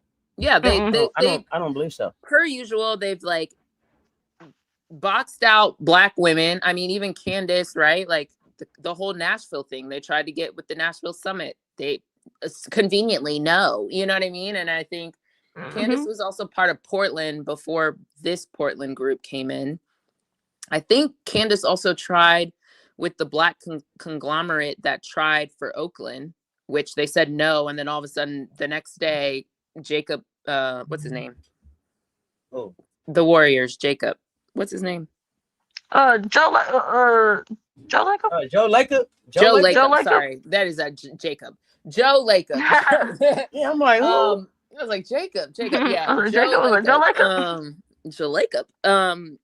All of a sudden they gifted him. So it's been a problem, quite frankly. They're systematically and systemically pushing out, especially people of color, women of color, especially the ones who know the W. They don't want them in the W, it feels like. So that is part of the problem. That is just so circumstantial, right? That things are happening, which is why I continue to whack both Adam and Cathy. So, you know, I think it sounds good until it comes time to actually make investments in groups, and they're not and then they like to let the narrative Black people don't have money. Well, the ones that do have been purposely excluded from the table. So anyway, I wouldn't even want Dawn to be commissioner. It's kind of like when Dawn was interviewed for the Knicks. Like, cool, take the interview, but if y'all are not serious about it, don't, you know what I mean? Like, it's very Rooney Rule, right? Like, let's not waste people's time. Let's not do shit just to say. It would be real cute to say you interviewed Dawn. Oh, Dawn turned us down. No, get qualified Black women who would actually be good for the role. But y'all not gonna want to do that. So here we are. What else would I say about that? Oh, actually, earlier, Brittany, we were talking about the invites. That's where I was. Tarika said that, yeah, it went through agents, and then we made the parallel for Kennedy. If your agent is turning down, I'm sorry, I don't want your tears. Like, you need to have a conversation with your agent. Like, hey, if I ever get invited to W All-Star in some capacity, you don't say no, you bring that to me. Right? Like, that's the conversation you should have. Right. And you right, FM. Drip has a job already, so get off of ours. Go find somebody else to do it. But yeah, like, you know, like, that's a conversation with your agent. Don't come victimhood, this, that, I didn't get invited, this, that. Like, have that conversation with your agent. I do think the W has a lot of room for improvement, and Lord knows I whack them a lot. But if the W went to your agent and your agent answered for you, that's between you and your agent. That ain't got nothing to do with us. So don't do that. Wait, who agent did it? Sabrina's, because Sabrina said she never got an invite. So it must be, it's either her agent said yes or no, or some people feel like they trying to cover that the person who's supposed to be good at 3-point shooting didn't want a 3-point shoot. And I will say another thing. You look fine enough to shoot all them shots when it came to the All-Star game. So you couldn't do the 3-point contest? Girl, all I know is off the dribble is her thing. If it ain't off the dribble, she don't want that thing. And her dribble. And look, at the end of the day, she takes a lot from LeBron. And one of the biggest issues I've had with LeBron, and I still will, and he said as much as, I don't have anything to gain from being in the dunk contest. Well, if she takes a similar approach, then I don't think we're ever going to see her in a 3-point contest. Well, good. Sorry. Well, good. We don't have to. We don't have to hear nothing else about that. And they'll keep asking. They'll ask every year. But okay, let them ask. Whatever. Well, then just say you're not going to do it. Like, and just move on. I still think it took them too long to tell us who was participating. Clearly, they were going down the list. Like, but y'all should have had you already know who the people you want to ask. So ask them and then give them like a month out. You guys got to tell us whether you doing it or not, and then move on to the next people. There's no reason that 3 days before All-Star, 2 days before All-Star, I'm finding out who's in the 3-point contest. Huh? Mm. And since we talking about that, since we talking about 3-point contest, Natasha, you in that 3-point contest, sister. It looked a lot like Unrivaled to me. Yeah. Seen it before. Absolutely.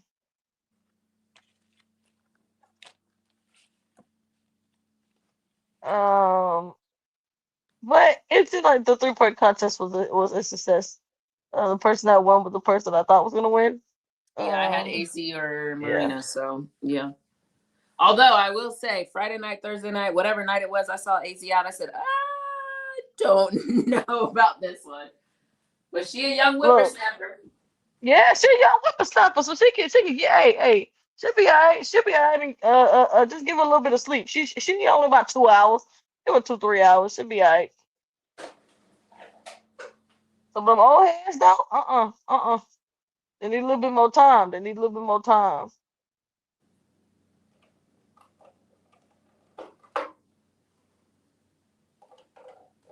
Dude, look. Heineman might have needed some more time.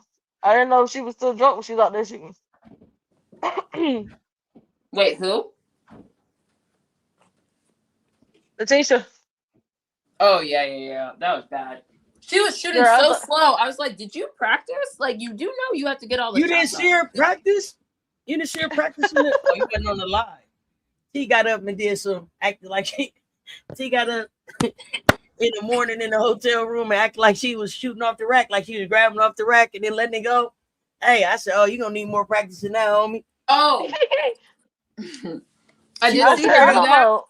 But that's in the hotel room. She had me cracking up. She got straight up out the bed and was on the live, acting like she was grabbing off the rack, letting the jumper go. I said, oh, T. So I saw that. Well, here's the problem. That's the speed at which she shot. Yeah. When I seen it, I said, oh, she lost. We are not here to win. And then I forget what comment Courtney made somebody. If you came in last, you trashed or some shit. Oh, and then Kiki Palmer. That's what she told her, Kiki Palmer. Yeah, and then T was like, damn, Court, I came in last. Like, what you doing? Olivia Miles is happy to meet. Do we need to call back to how? Do we need to call back to how? Who was it? Veronica Burton waxed Courtney's ass in the one-on-one and Unrivaled. That's what you should have said. That's what you should have hit. This is what happens when you be running your mouth, because you're not talking enough to remember. You got embarrassed, and they were laughing in the blender.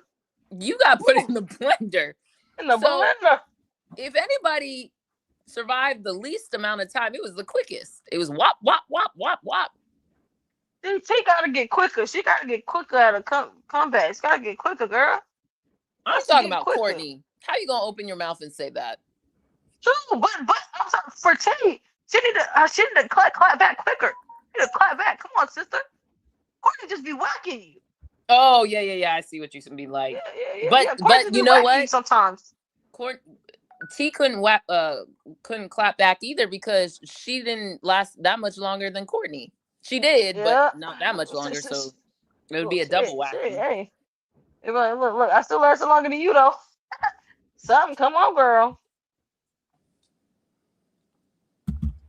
But yeah, I was like, I don't know if she was still. And maybe she was thinking about the end of the day. She was thinking about the party at the end of the night. She was like, well, yeah, let's just fast forward to the party part. I wanted to put some context on something that people kept talking to me in the chat about. I forgot to put context on this before we get away from the All-Star game and the Stud Budz and everything. So everybody was like, hey, yeah, Caitlin called on the AT&T phone and asked them to wear her shoes, right? Yes. Oh, okay. Lord. And on the live also, Courtney is like, hey, Caitlin came up to me in practice and was like, hey, will you wear my shoe? And I was like, yeah. And T was like, I want the shoes too. And then we were like, oh, okay, maybe because AT&T is sponsoring, it's the same thing. Maybe because they're on the same thing. This is how it came about, right? But as I'm scrolling on the interwebs, I hear the commission like, "Hey, context is everything." Okay. So now I catch a clip of JJ walking behind Caitlyn like, "Hey, you got to Stud Budz them shoes. I need some." Right.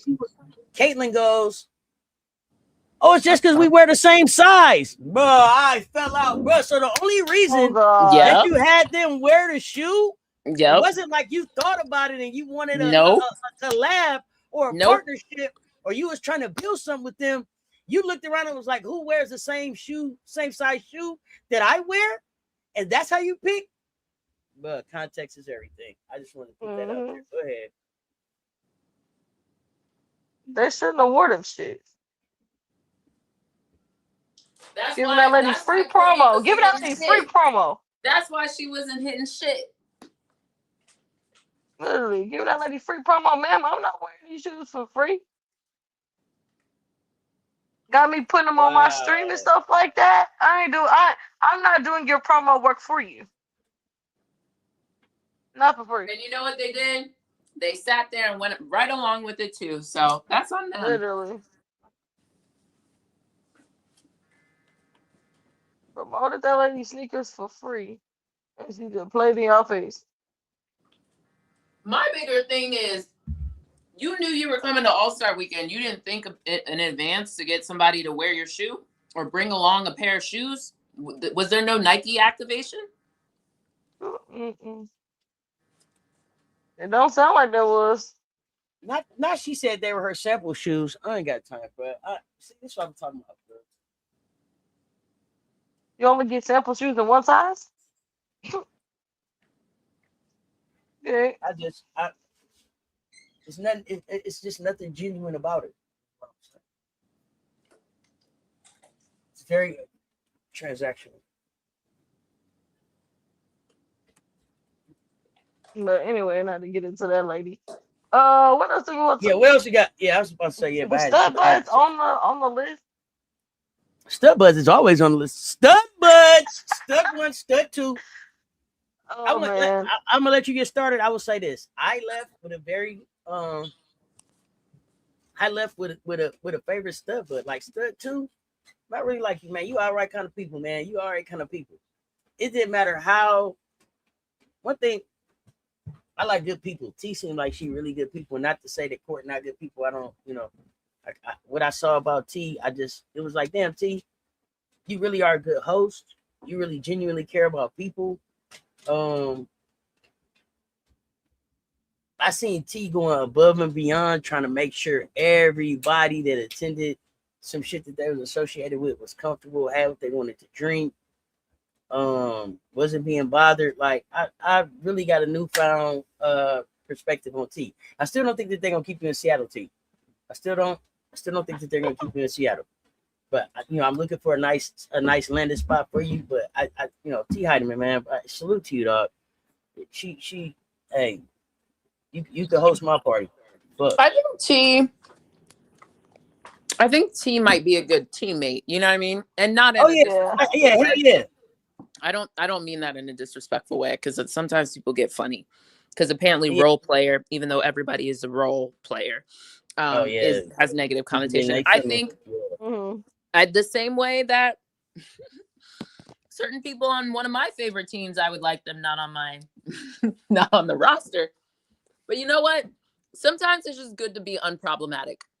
What they call it? Personality hire. Sometimes you need the personality hire. And to be clear, I'm not saying that that's all T brings. I'm just saying I think T is a person you look at, and if you want to bring someone onto if you're a GM or a coach, I don't think someone says no because of, like, you know what I mean? I think T is someone who, if you want someone of her skill set, there's no hesitation about bringing her on. You don't have to have a conversation about, will she get along with so-and-so? Can't let, T ain't caused no issues. Even her and Cheryl had an interaction. It was chill. It was good. Like, she was still calling her coach. Like, there's respect there. So I think out of this weekend, T also moved up my board. Yep. I like the dynamic that the Seattle girls had. I thought T was chill in a lot of. I just thought like T was like pretty good. Like even on the sprinter vans, you would see her like. Sometimes it would be Zaya. Sometimes it would be Fam. Who else did I see get on the sprinter van? I think even Marta. I saw Marta there. It just seemed chill. Like, you know, T wasn't causing problems.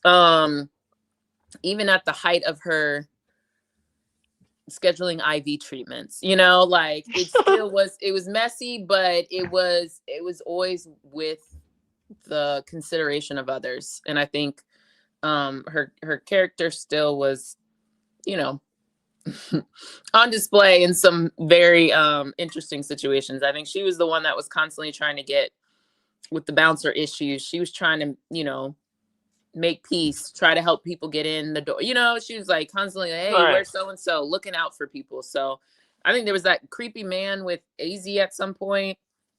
She ran interference, you know, like T may get a little turn here or there, but she's the friend that it's like, all right, you still good people, you know? Yeah. I think like year 2 of them streaming, you could definitely see the changes and some things that they took away from the first year that they did it. Like what? I think they kind of cleaned it up a bit in terms of like, hey, muting where they needed to mute. Could they mute some more? No, did I like how they muted sometimes? I was like, bro, no, why are we okay? Why? Okay. I think it was a little more organized with the filming, and I think for them it was like, okay, cool, we're gonna do this. It was a success the first year, and like we're gonna do it again, but we're gonna make sure that it's a little more, it's fun, but also the people that don't want to be in it, we're not like forcing them to be, and I won't say forcing them, but putting too much attention on them. So yeah. everyone seemed a little bit more like comfortable around it. Yeah. Better protocols around, hey, when I say mute, cut the, you know what I mean? Like, I'll give you that. Yeah. So it's like, okay, they did it another year. Okay. So I definitely like last year better than this year. And the reason what I liked about it was that it was authentic. It wasn't corporate. Yeah. It was very corporate. It was very sponsored. And if y'all are listening, Stud Budz, I would love to help y'all coordinate. Y'all don't gotta invite me. I don't want to come. I don't want to be on the stream. I don't want to be in the city. But let me help you set that up better, because you had too many sponsors to be in a room with 2 beds. First of all, where was the suite this year? If you didn't have anything else, you should at least have joining rooms. Did all of the All-Stars have to bunk up? You didn't even get your own room at the All-Star Weekend. Everybody had a roommate. That's a question. So there should have been a room like we in here doing this, and then you come back in and bam, we partying in here and live stream is going, and then we doing other stuff in here. Cameraman, tighten up. Cameraman, tighten up. Tighten up. Tighten up. I don't know. Or don't. I don't know. Or don't. No. When I'm saying, I'm playing. When I'm saying tighten up, at least when you take us off, when you like, okay, we finna put the camera down. We put the camera down. I don't want to watch somebody crotch for 15 fucking minutes. Yeah, dog. That's true. Yeah. Like put it on the ground or something. Like, what are you putting it on? Like, be better. Yeah. Or they need like a banner, you know what I mean? Like, it's like Stud Budz, be back in a moment. Yeah, something. I know, and the mods was working hard in the Twitch. I appreciate that, and the chat was going crazy. Good for all of that. But it's just some ways that we could have made this look better. Hey, another thing, battery packs. I don't want to be at the middle of the party. T like, hey, the battery, the phone finna die. We got 20%. Where's the battery pack? Where are the battery packs? Y'all continue to lose mics. Just buy a couple mics. Who is the mic people? Sponsor it. How in the hell did you get to a venue that don't serve what you drink? What? Come on. And then if you was going to a venue that didn't serve what you drink, where was the Crown Apple sponsorship? Yeah, that one I was like, y'all gave Crown Apple hella free unearned media at this point. Yeah. Then y'all did Sprite all dirty since that shit was all flat and everything on the line. Like, come on, now we got. Come on. It's the little stuff that it's the little things. It's absolutely the little things. They had the capability to be able to go from one camera to another camera to show what's T doing right now to what Courtney's doing right now. Instead of putting the camera on the ground, show something else. Yeah, it just I don't know. I don't know. At this point, I just did a little glitch. So, well, sorry. I was gonna make I don't want to hold on. No. Let me think about it. Let me think it through. Let me think if it's a good idea to make this statement. Oh well, while you thinking about that, let me say this. I'm just gonna shout out my generation. I'm gonna say this about the young people, and shout out Rob the Man Media for pointing this out. It must have been their parents that was lit because y'all didn't dance to none of that new shit. But from the windows to the walls, y'all danced to everything that I danced to in the club when I was in college, man. Come on, man. If it wasn't including this one, Auntie, including these two. Which one? When I see you, when I see you. Yeah, listen. But y'all, for all that old head shit y'all was talking about, y'all love some old head music. Goddamn. Look, they were screaming love. They were screaming love to the top of their lungs. I was gonna say between love and Fantasia. Come on, man. Yeah, get it right. I probably partied with some of y'all parents, man. They was lit as fuck. But y'all playlist, y'all didn't dance to no new music. I was watching TRL and 106 in Park. I know these music videos. Well, you know, nowadays that music is TikTok music. They gotta do TikTok dances, and y'all know that's too much. That's too much for them to do in the club. Quiet on the creek. You know what I actually meant? I meant to come in here singing T's song. What's that? Party with her baddie or whatever. Baddie and all her friends. Not Baddie and all her friends. The other thing I will say too is I think, you know, it will be interesting to see how they evolve it. Yeah. I honestly, at this point, they might as well like have honorary stud buds, and like you said, like when there's times when they're not available, there are other people who are around that you might as well just give them a mic. It's still y'all's ish at the end of the day, but it could have been like whatever with Papa Courtney's sister came through at some point too. Like you might as well make it a family affair and just, you know, bop over to your family people then. Definitely could have had some fun with it. And I mean, I'm not, and it's not to say that they didn't have fun. This is the feedback on what the end user experience was like for what it was that y'all were trying to do. Yeah, I think they gotta fix the party though, because it did seem like it required one of them to go stand near the bouncer, and you know some of these bouncer men they be getting egos, and it's just too much. It's just find a venue that is sponsored by your people, and you put your manager and whatever in charge of bringing people in. That's because being in the club and then being like, hey, y'all, so the police outside right now, so we're gonna turn the music down and we're gonna sing, okay? We're gonna sing in here until the police. And then we're gonna sing melodies from heaven, all right?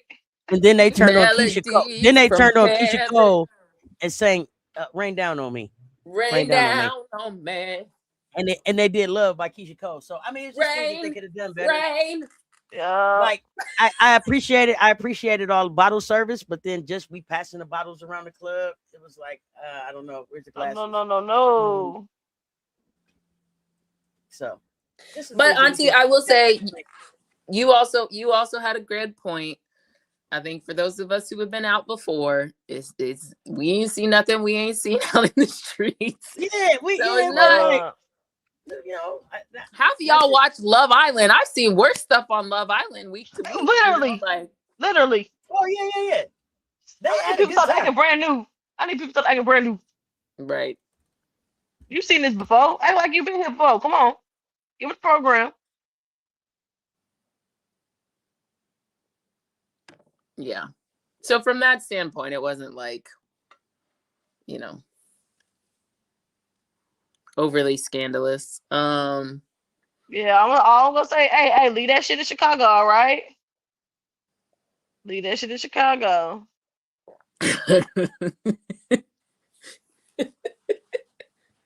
Or don't, you know. Look, two people for sure. Two people for sure need to leave that shit in Chicago because we got a No, ring I to got win. a better one. I got a better Leave one that for shit you. there. Leave Hey. it. Period. I tell y'all something else Period. about Yeah, Chicago. absolutely. Leave it. Period. Yeah, go ahead. The WNBA better be glad that Stud Budz did their thing. Because otherwise, it looked like Angel Reese not being a Chicago Sky player had cut the water off for the WNBA in the Chicago City. Like, would people show up? Like, let's have the conversation. Yeah. They didn't have shit popping in the city. Like, and just for a second, what would this have looked like if Angel had been a Chicago Sky player as an All-Star? Do you have Lotto? It would have changed. It would have looked It the would have same. changed. Oh, I think it would have looked different. I think it would have looked different. I think it would have been. I think it would have been more. I think it would have been more sponsored parties in the city. And I think different people would have showed up and showed out in the city different. I think there was a lot of. I think okay. So at what level are we talking about though?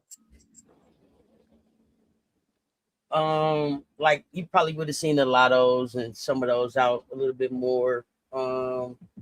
Asia had an A-list party. Here's the thing. I just think it was behind closed doors. Yeah. So, but everything that the Gamecocks do is always behind closed doors. Their water ain't cut off in no city. Any place they go, they shit gonna crack. It's gonna pop. It's right. It's A1. That's not what I'm talking about. I'm talking about the overall experience and what they had out there for everybody who came out for this to be is this the highest attendance WNBA All-Star game? Where they were able to go in the city.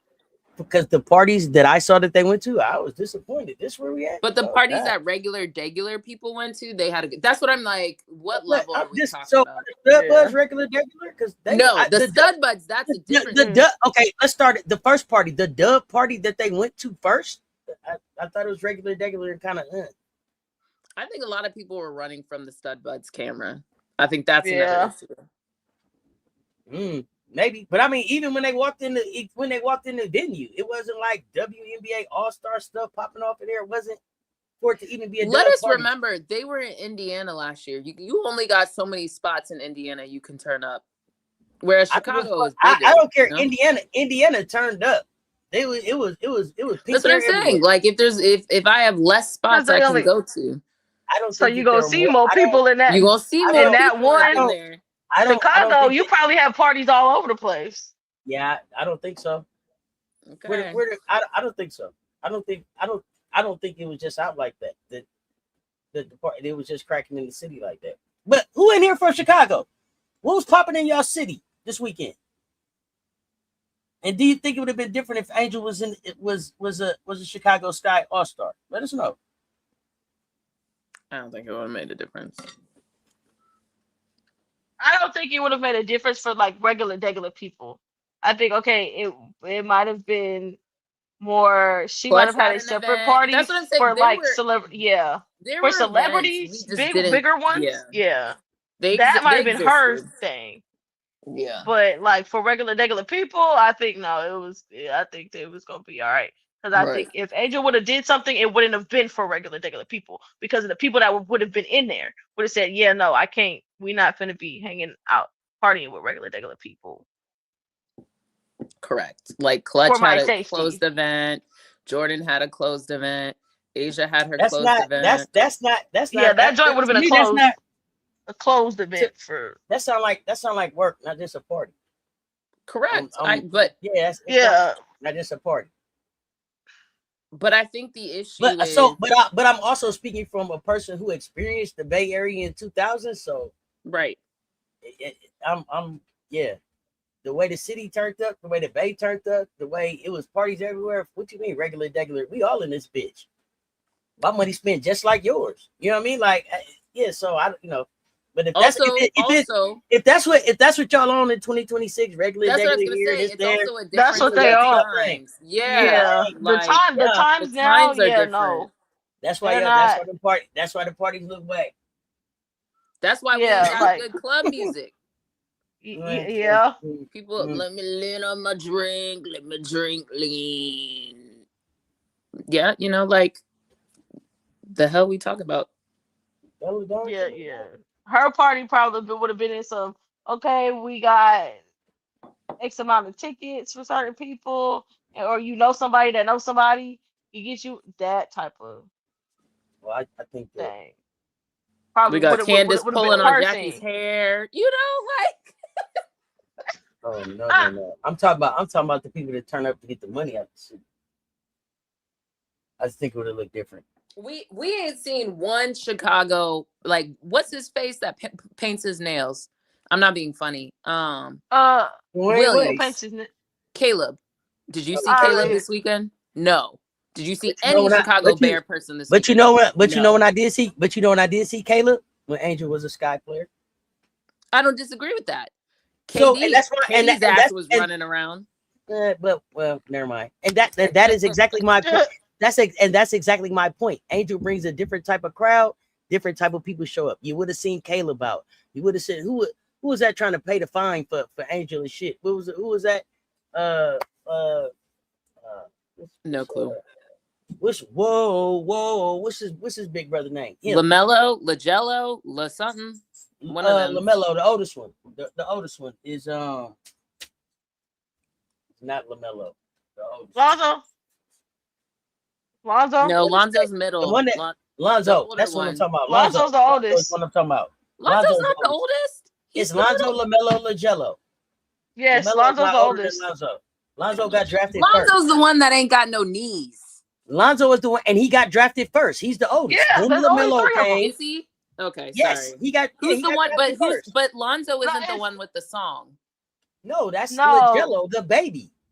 Yeah, okay. D'Angelo. Whoa. He was like, yeah, I'm straight on the basketball career. Let me go and he signed a music deal. It's Lonzo, LiAngelo, LaMelo. LiAngelo. Okay, so who got the song? Whoa. LaMelo. I mean LaJello, sorry. LiAngelo. There you go.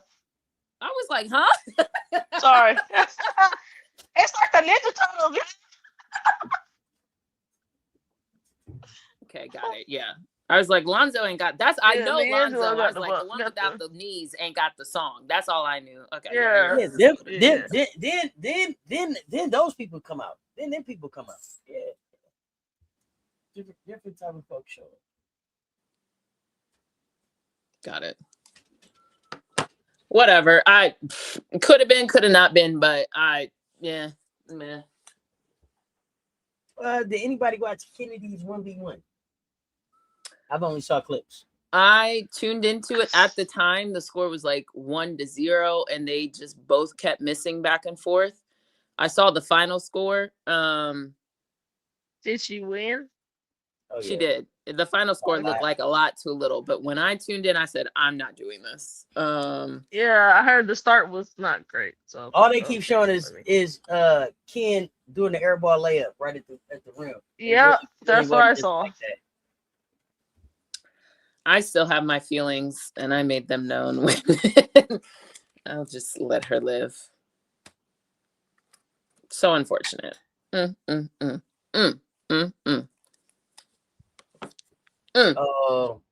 So did you watch John Quill apologize at the post-game presser about the viral moment? Yes, I did. Do you want my thoughts, or where? I want to know do you know exactly what she said? So one of the hot mics picked her up one of the nights saying that basically she really wanted to win a championship. I think she was talking to T or Courtney, don't know which one. She really wanted to win when she was with Connecticut. And then she thought that the Lynx were the better team the year that the Liberty won. That's what she said. So what she apologized for? Because she was caught on a hot mic. I mean, like she's literally like wiping her tears from her eyes and everything. I'm like, what did you say, dog?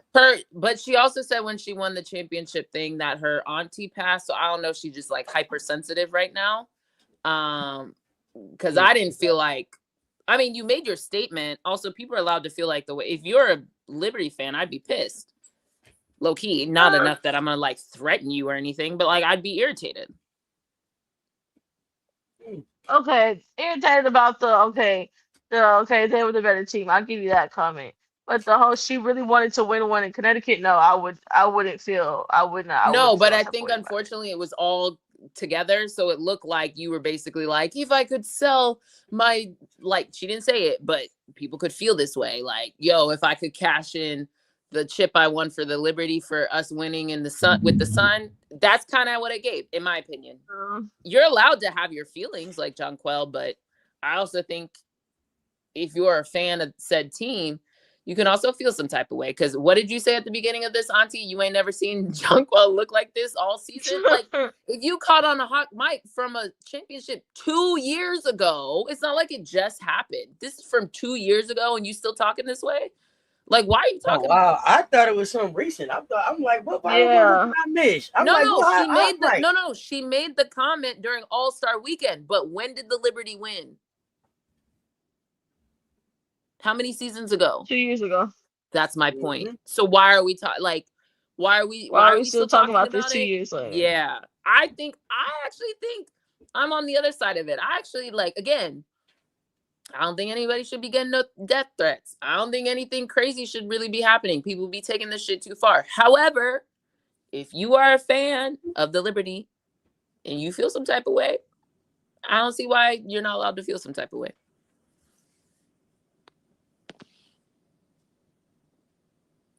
No, I understand them kind of feel some type of way. Like, damn, do you don't want to be here for real?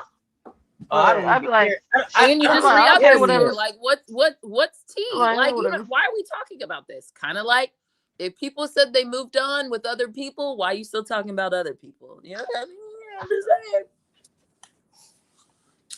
Let that be a lesson. Oh my gosh. Let that be a lesson. I don't even care no more. Like, I thought this was something that happened at All-Star Weekend, but why? Hey, come on, move on. Not Big Four is part of the Big Three. I got it. Big Four started the Big Three. Yeah, say let the Big Three cook, and it's Big Four, Fam, and Don. Let them cook. Some cooking. Let them cook. Flage say, give us some time to stir the pot a little bit. Get the gumbo cooking. Oh yeah, they ain't got nothing but time.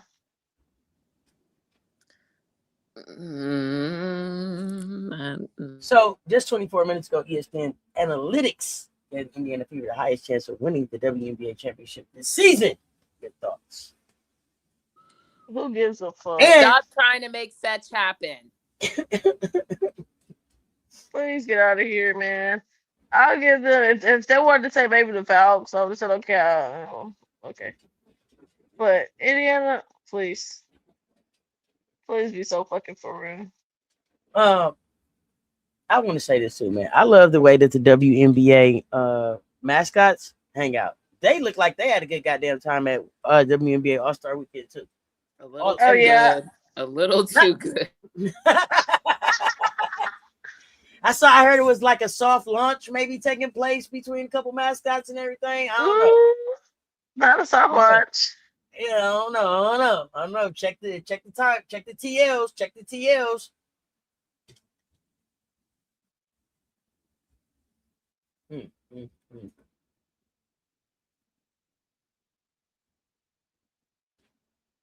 What else you got? Anything else?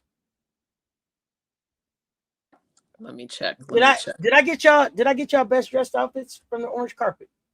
No. I don't even remember anymore. I thought Ona looked great. I liked Asia's not the game outfit, although I understood the game outfit. I preferred her orange carpet outfit. Mm-hmm. There was probably another person, but I'm forgetting. Those were probably my top two. Ooh, so Asia, I had Okikiola up there. Oh yeah, she looked good. She did look good. I don't know. I was glad to see Rakia. Rakia always put it on though. Who else?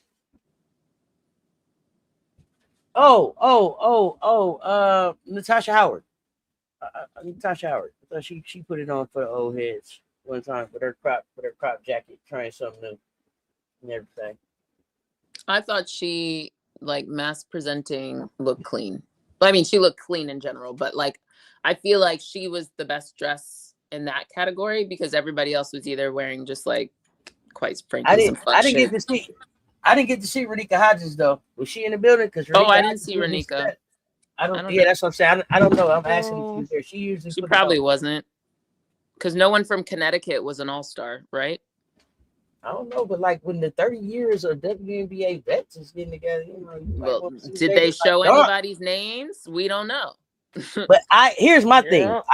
Here's my thing. I believe that the old heads hung out too, and they had a good time too. I wish we ain't gonna see no pictures from that timeline, but they went somewhere too. Don't disagree. They should have had like a bruncheon or something like that for anybody who was retired or anything like that who wanted. Just the lack of care and intentionality that gets put to the previous. Like we hear more from the current players, but the institution themselves could give a damn. Like quite frankly.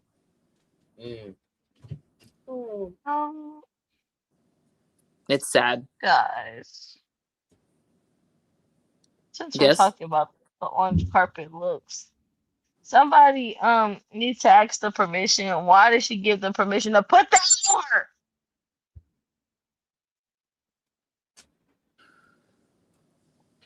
Why orange carpet outfit? Why? I think the Commish said this, coach. Let's stop giving them just any kind of bag to carry on the carpet. Let's figure out something that really matches with what they have going on. It was very weird. Some of the bags that they walked on the carpet with. Yeah, but I think we're having two. You're making a coach statement, which I don't disagree with. Clearly, I made it. But Brittany's trying to have a conversation about Ryan's Afro futuristic. I couldn't even hear Brittany. What did you say, Brittany? Oh yeah, I was like, why did you respond that way? Brittany said basically was talking. It was like dead air. So I was like, I just thought about that. Go ahead. Can you hear Brittany now? I said, can you hear me? Yes. I said, why the permission? Give them permission to put that on her. I never got to the meaning of it. What was it? I don't. I'll tell you. Somebody. Autism. Did they say lupus awareness? Autism. Okay. Yeah, autism was one. I think the lupus was the purple, or it was autism. I can't remember. I know on the back of like one of the hoods she had, there was like the autism symbol, which I didn't. That was new for me. Whoever made the outfit, I believe, was Black owned. Most of the women, the Black women, were wearing Black owned, which I did like to see that. I think too often they get to these events and it's like Prada and it's like, cool, wear Prada if you want to, but I think there's also other ways to bring your community along. There was something about like think on one side. I don't remember. Yeah, I said think. I like the concept. I like the concept in the story behind it. I just probably think I don't like how it came together. Okay. That's probably the part that's just kind of like okay, I like all the meanings, all the things, the aspects of it. I just don't think I like how it all when it came together. We've done it a little bit different. Question: do you think that was is that the forum to wear something like that? Do you think it's somewhere else? Is that your issue or no? Wait, say that again. My follow-up question is, do you feel like that outfit itself was the problem? Was it the forum in which she was wearing it? Like what more specifically? Okay. I think it might have been the forum that I kind of just like I didn't really like. I kind of like aspects of it, but not all together like that. And then you have like, okay, you got the basketball here, you got the think on the side, you got the what you call on the back. It's like, okay, can we make it come together a little bit differently? And then just the big shoulders, and yeah, I like aspects, just not with all together. I was like, oh, okay, I don't necessarily really like this. I love the beating, Got love it. there's a statement to it, just not like that. Yeah, love the story though. Great story. Yeah, Yeah. I don't even know what to. I mean, I did like hearing the story. I mean, clearly remembered enough, not all of it, but I do wonder, like, should there have been something more? Like, hey, I don't know, making this up. And is it like a Um, jacket? Like at the top? Is it like is there like a shirt up under? Girl, I don't And it know, might but I just feel like yeah. it would have felt a little bit more cohesive if it was like go to the Rhine Foundation and find out how you can help with like lupus and like autism. I don't know. It kind of just felt like it was a thing, but then we didn't do anything more. I don't know, but maybe Yeah. sometimes that's I don't know. Maybe sometimes that's get people talking. I don't know, but maybe there could have been a little bit more, kind of like Natasha Cloud. Um, Girl, yeah.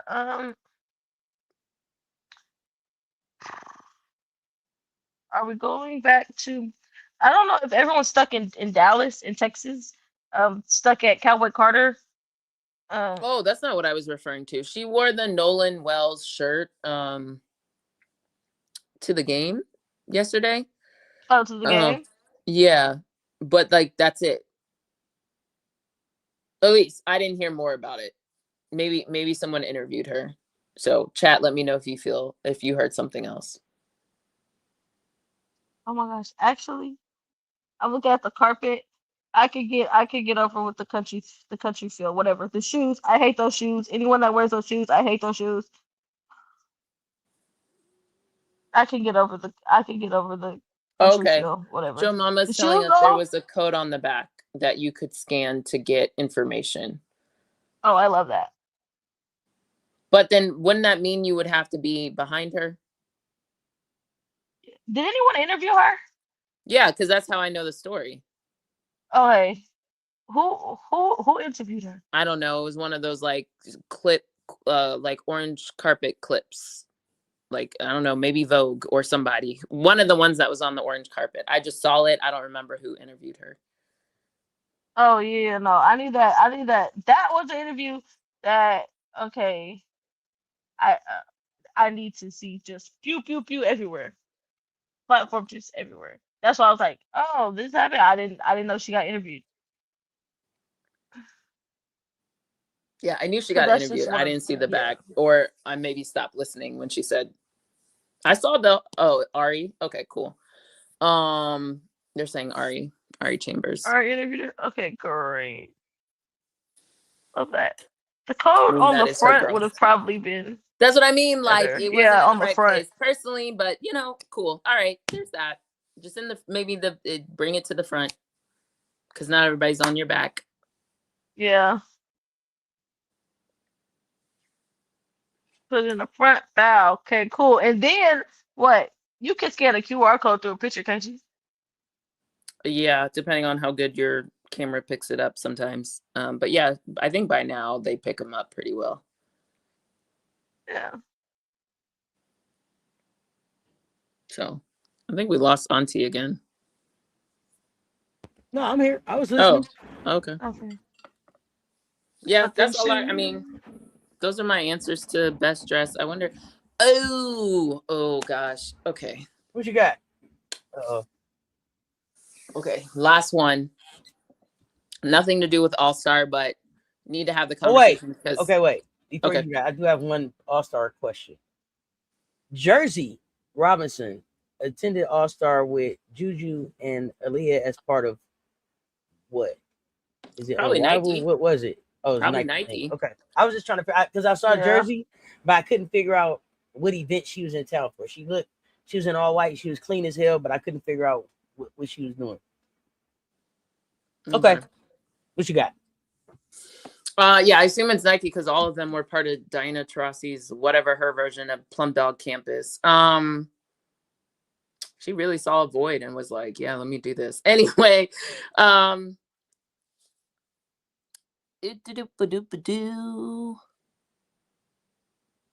okay. Changing gears, but it needs to be said now because having the conversation next week is it's just not gonna fit. So before we went to All-Star break, one of the spoiled milks decided to make a statement about transgendered, I don't know if it was solely youth per se, but whatever. And made a comment about protecting women from, or little girls. Well, okay. Anyway, erase that because I don't.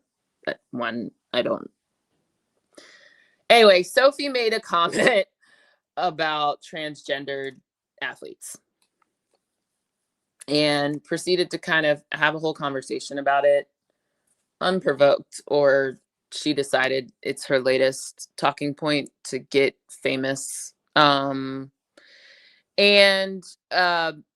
what I found interesting, not only her comments on that, which if we want to have a conversation about trans athletes, we can, but I don't think, not that that's not the point, but that's not where I'm trying to go. Instead, where I'd like us to skip a little bit, and maybe we come back to it, is particularly around that comment, right? The fact that nobody asked Cathy about it. No one, especially after Cathy made comments All-Star Weekend about inclusion. I'm still old enough to remember when Outkick coverage specifically went into the final matchup versus Iowa, I believe, or was it our Final Four? Anyway, the year we were undefeated, and asked Dawn specifically about trans youth in sports and whether or not they should be there. Didn't ask anybody else, only asked Dawn. Another reason Outkick is special, and special by special, I mean not a fan. But what I really want to have a conversation about, and Auntie, I think you might have brought it up earlier in one of your shows this week or not, but maybe we bring it back here, is around, so Sophie does that. And then less than 24 hours later, I want to say it was the same day because I think it was the pregame shoot around. Then they play Connecticut Sun, and BG is kikiing with Sophie doing the pointing finger thing, right? Same BG that has played with Dewana Bonner before in Phoenix. Same BG who, I'm not going to say whether she identifies as trans or not, but has had allegations and a lot of like comments thrust upon her as if she is. So I just want to like sit in that and say, I find it interesting that that transpires and doesn't get the same level of attention as when, let's say, fill in the blank, some of the other Black women who are teammates with Sophie post about Sophie or smiling in pictures with Sophie. So I just want to understand, why is when BG does it, it's okay, but what, or not okay, however you want, but why doesn't that get the same energy as others? I just want to have that conversation.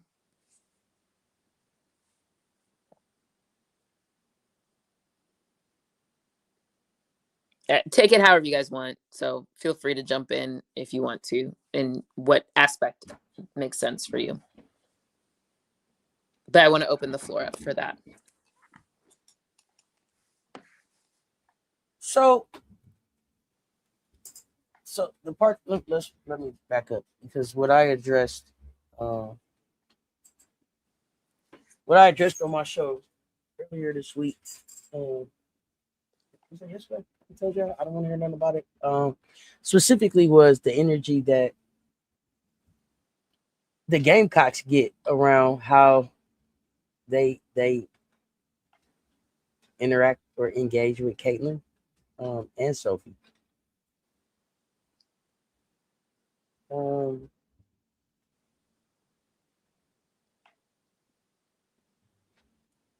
First of all, I don't understand why it's Raven and Aaliyah and Ty and Bree's responsibility to carry whatever it is that y'all want them to carry against Caitlin. But why are people so quick to give other people a pass and not just BG?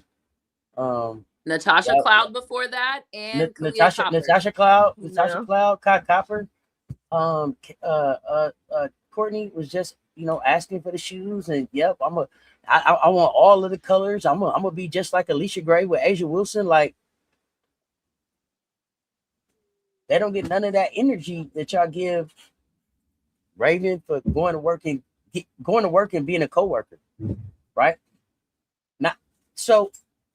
I don't understand the double standard. I don't understand why people don't call.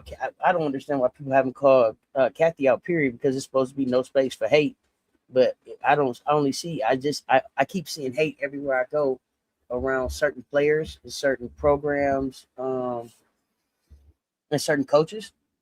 It does not get the same energy depending on whether it fits the narrative. Is how I look at it. What's the narrative? The issue for me is Sophie made it an attack instead of a conversation around trans and women's sports. The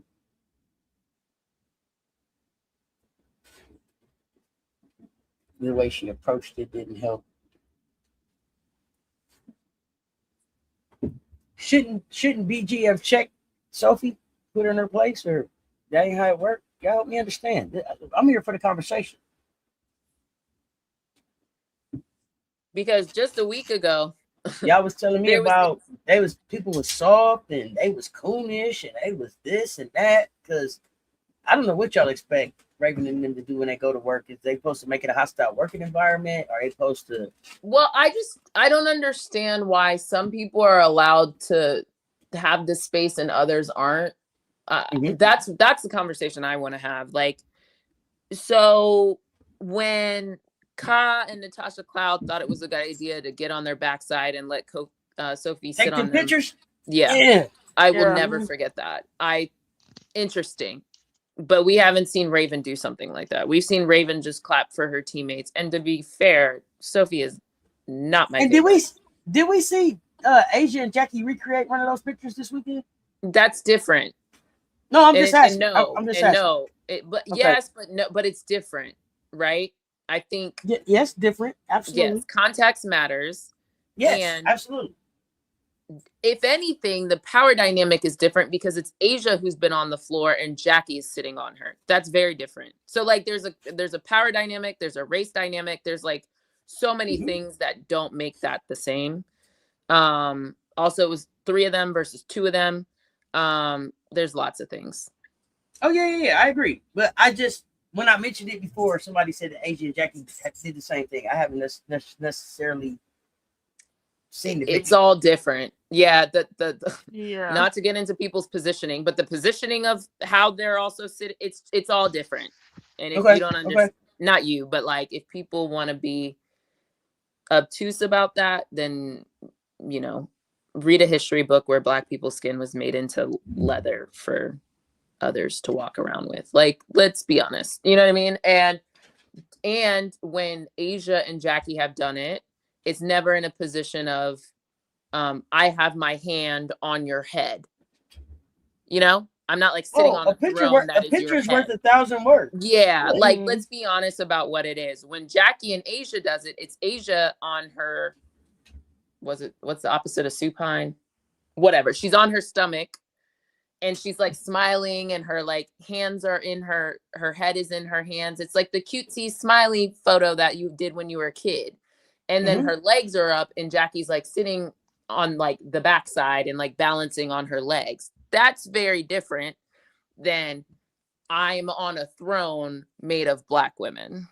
Yeah. Let's be different about the situation. Also, you wouldn't catch me posing in the position like, Sophie, get your ass down. I'm not fucking no, like you have to have some better pride and respect for yourself. So there's lots of things there. But I remember that photo and I was like, hell no. No. And then, I thought that there was a photo taken this weekend. And I'm trying to explain that. And then the photo that was taken this weekend was like a wheelbarrow photo. It's Jackie like balancing on her hands. Asia has her legs. Got you. Okay. They're both smiling. No. And I'm asking because when I went to like try to see what people describe, what I'm seeing is last year. So I'm like, I don't really see. Yeah, no. And then every media day, they do the one where Jackie's doing a handstand and they're all dancing around her. Like, again, context is different.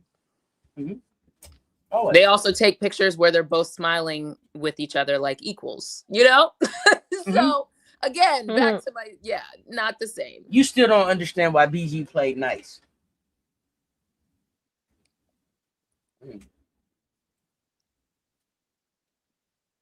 I don't know why she played nice either.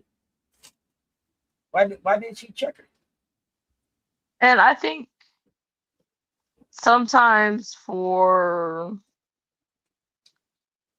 think some people need to understand that you can check someone and or hold them accountable without causing a scene. A scene.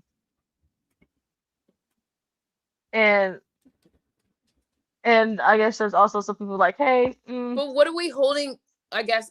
Okay. Sorry. Finish. My bad. Well, particularly, but just her comments like, hey, I heard, hey, those comments that you said, I wanted to educate you on your comments and what you said was wrong. It's not the first time. That's kind of where I was going. This isn't the first time. That's why I was like, what are we educating? Well, I don't know if they've ever educated her on it at all. That's the part about it. I don't. So if they have.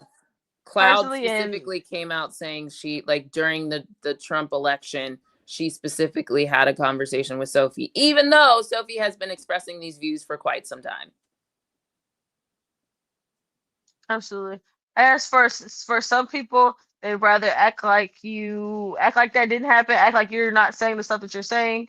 Sadly, rather than like, hey, yeah, your views are harmful to people and they're not okay. So I don't want to talk to you. I can't be cool with you. None of that, because you don't think that trans people should exist. That's a problem. You were teammates with, anyway, I'm struggling to understand why this is an education thing versus a you've lived that life thing. You know, that's a separate conversation, but I just mean like, okay. So why are we holding other people to a higher standard than BG? Because for them, for the people that are holding like the Ravens, Ty, and her other Black teammates to a higher standard than BG is because of the way in which they feel about Raven, Ty. It's not Ty. It's really AB and Raven. AB and Raven. Because it's a whole. For me, I think it's one of those. It's not just that you're trying to say, hey, you're friends with somebody. You're friends with somebody that's just somebody that I know. I think it has other meanings behind it in terms of, you have issues with Dawn and all this Gamecock stuff, and that's really what your issue is rooted in. So you're taking an easy jab at them and be like, hey, yeah, you need to hold her accountable. But what about BG? You don't care if BG holds someone else that's probably closer to Sophie accountable, and someone that is directly impacted, though we are all impacted, but it directly impacts you, accountable. You'd rather just let BG slide, like, oh, okay, it's BG, whatever, but you have smoke for Raven and AB because it has more to do with you just do not like them and you don't like something else. Correct, because it's the same people who be getting online who were just mad about Candace and AB, which I've already expressed how I felt about the situation, but like they were just mad about Candace and AB when it came to AT, right? Yep. Right. And then we're mom when the same Candace and AB, or Candace at least, had stronger feelings about Sandy and was feeling some type of way about what Sandy said about Angel. Like, it's very like picky and choosy, and I just find it annoying that like, oh, but BG's not her teammate anymore. Okay, so then you know what I mean? So when situations happen to not your teammate, that's okay? Is that what you're saying? Like, you know what I mean? And then it's like, oh no, that's not okay. It's like, okay, which one is it? Them being concerned, their concern is very disingenuous. Because you're not really concerned about you're not truly concerned about Sophie's comments. You're really concerned about, all right, you don't like the Gamecocks, you don't like Raven, you don't like AB, and so like, yeah, I'm gonna come at them, yeah, because I don't really like you. It's not really about your problems aren't really about Sophie's comments in its entirety. It's about them. You don't like them. So yeah, I'm gonna hold you more accountable than I would. And the irony is they don't hold Kelsey Mitchell accountable, who's been there longer and who's getting her PhD and something education. Like, I feel like if we're gonna do it, like, can we be like, you know, let's be serious, because it's the same people that were like retweeting that BG hates Aaliyah and they like when BG checks Aaliyah, but then BG like, huh? Like, I just, it's too sometimey for me. And to your point, it's rooted in you don't like the person, so then you're letting certain things slide versus others. That's kind of what I'm just trying to. If we're gonna say, hey, if we're gonna say, hey, people like Sophie that make these transphobic and racist comments, people like that, yeah, we should know what should associate with people like that. Okay, let's keep it like that across the board. And then, yeah, bringing it back to ESPN, I never seen them do a feature story on somebody who scores less than 10 points a game. No, literally, so now I saw that back to my previous comments about ESPN. Now we're making Sophie a because actually, sorry, that is where I think the anti-trans comments came from. Then they asked her about it in the pregame scrum. She doubled down on it, and then later that day, you see BG and her kikiing and joking about the pointing thing. That's the timeline of events. And thank you, FM, I forgot. It's actually Ka who was the footstool for Sophie in that picture. Cloud got her head, whatever. How do you as two Black people sit there and take that photo? That's fucking wild to me. And the crazy thing that I saw the other day was, I guess she had a camp or something. Sophie had a camp. God knows why. I don't know why people would take their kids there. And you had little girls just coming and doing the point, just doing that, just doing that shit. Black want to take that. Yes, Black little girls just want to take that picture with her, and it's just like, oh my goodness, why? I don't know why people are thinking like, okay, what she does is cool, like it's not harmful, and it's people being obtuse to what's really happening and what's really going on. We know what's really going on. You're just choosing to avoid it and act like it's not happening. Because if I act like it's not happening, okay, maybe it'll go away. It's not gonna go away. And to be honest, this is kind of why, like, on one hand, I understand DV, protect your peace, but also, like, this is actually kind of why I feel like you should say something. But it's just, yeah. It's like, because if you don't say anything, then everybody's like, oh, it's fine. It's just a point. It doesn't mean anything. And it's like, well, if you actually say what the hell transpired in Indiana, and Indiana still needs their whackings, and all these quote unquote journalists who like to write about the Aces getting investigated and, something's coming down the pike on the Aces. But our mom, when it comes to a essay situation and the man got fired, but everybody don't have anything to say or nor investigation. What are we doing? Do your job. Yep. Because there's no way that whole situation, that essay situation, just went under the radar. And no journalist caught it. Nobody. Yeah, bullshit.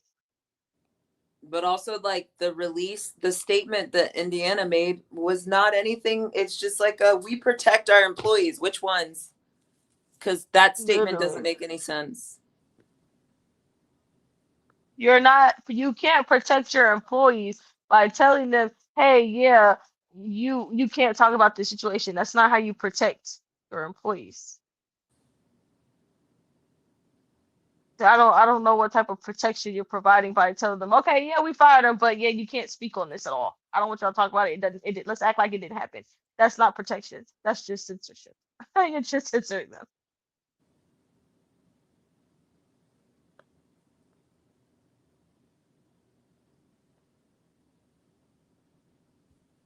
When the actual protection would have been you doing what needed to be done to make sure that it didn't happen in the first place, but then also making sure that that man is prosecuted to the furthest extent of the law that he can, that he can be prosecuted, and then also providing your players and employees with anything that they need to make sure to help them navigate the situation.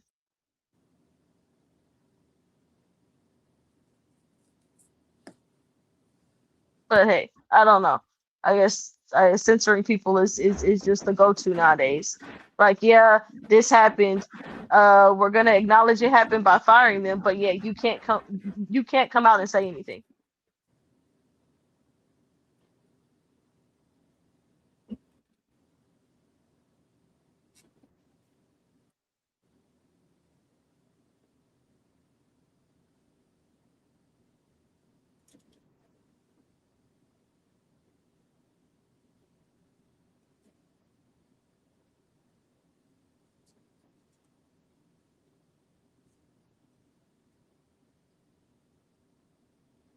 And then the other part about it is you don't even know who the employee is. I mean, who the person who the perpetrator was. So the perpetrator gets off by just going under the radar. They got fired. Okay, cool. But he got fired. But how is that supposed to help the public? How is the public supposed to be aware of, hey, there's a predator, there's a predator on the loose? You just fire him and then he just goes under the radar and just for them to find another victim.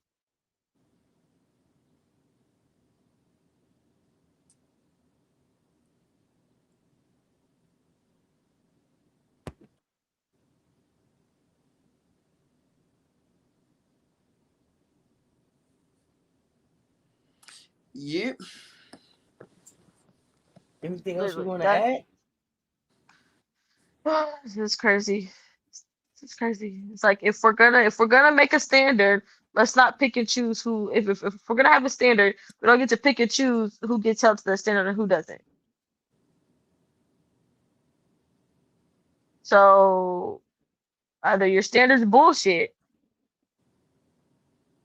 or you honestly need to have a conversation about, hey, what is your standard? What is actually something that is we're gonna hold everyone to this level. This is the level. This is the threshold. Hey, anybody that be fucking with her, that be talking with her, I don't fuck with it.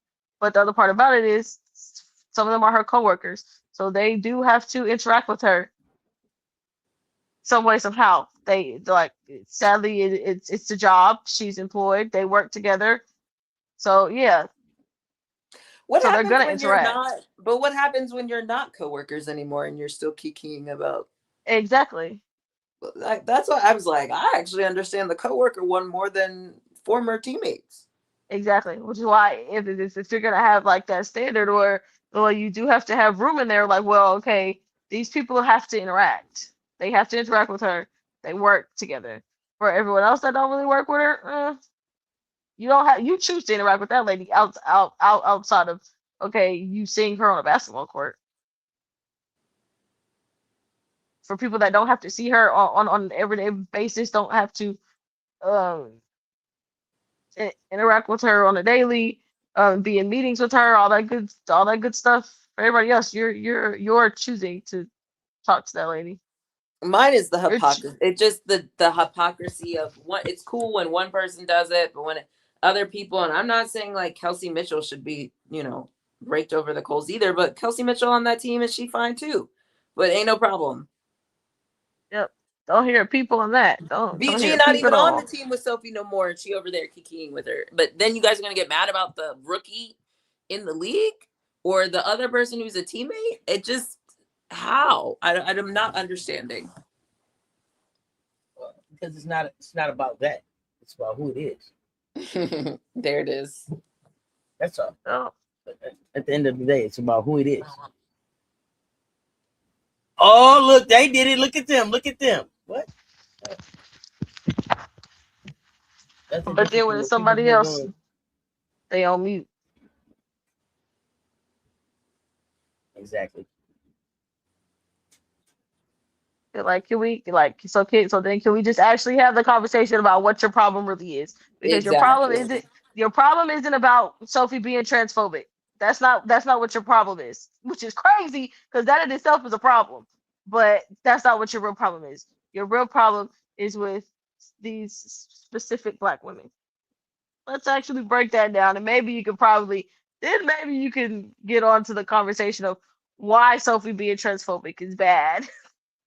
That's why I was like, I'm not even on the transphobe. That's why I was like, I'm trying to skip over that purpose. Like, that wasn't even my point. My point was around all the other things. Like, what are we doing? Yeah, no, they don't actually really want to have those.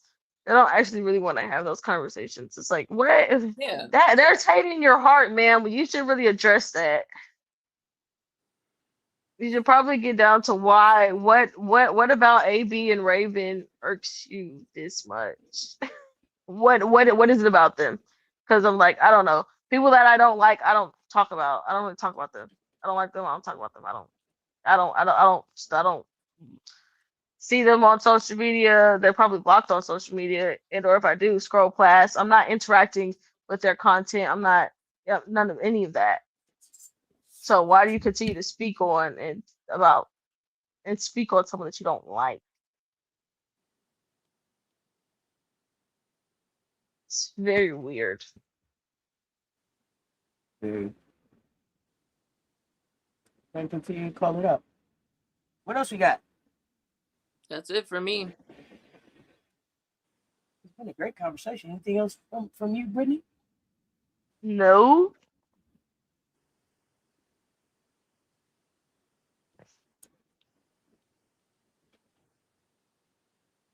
I don't think we have anything else. So, y'all, I mean, listen, great conversation. I appreciate y'all pulling up and rocking with us. Hit the like, hit the share. They both right there. If you didn't hit them on the way in, please hit them on the way out. Brittany, Commish.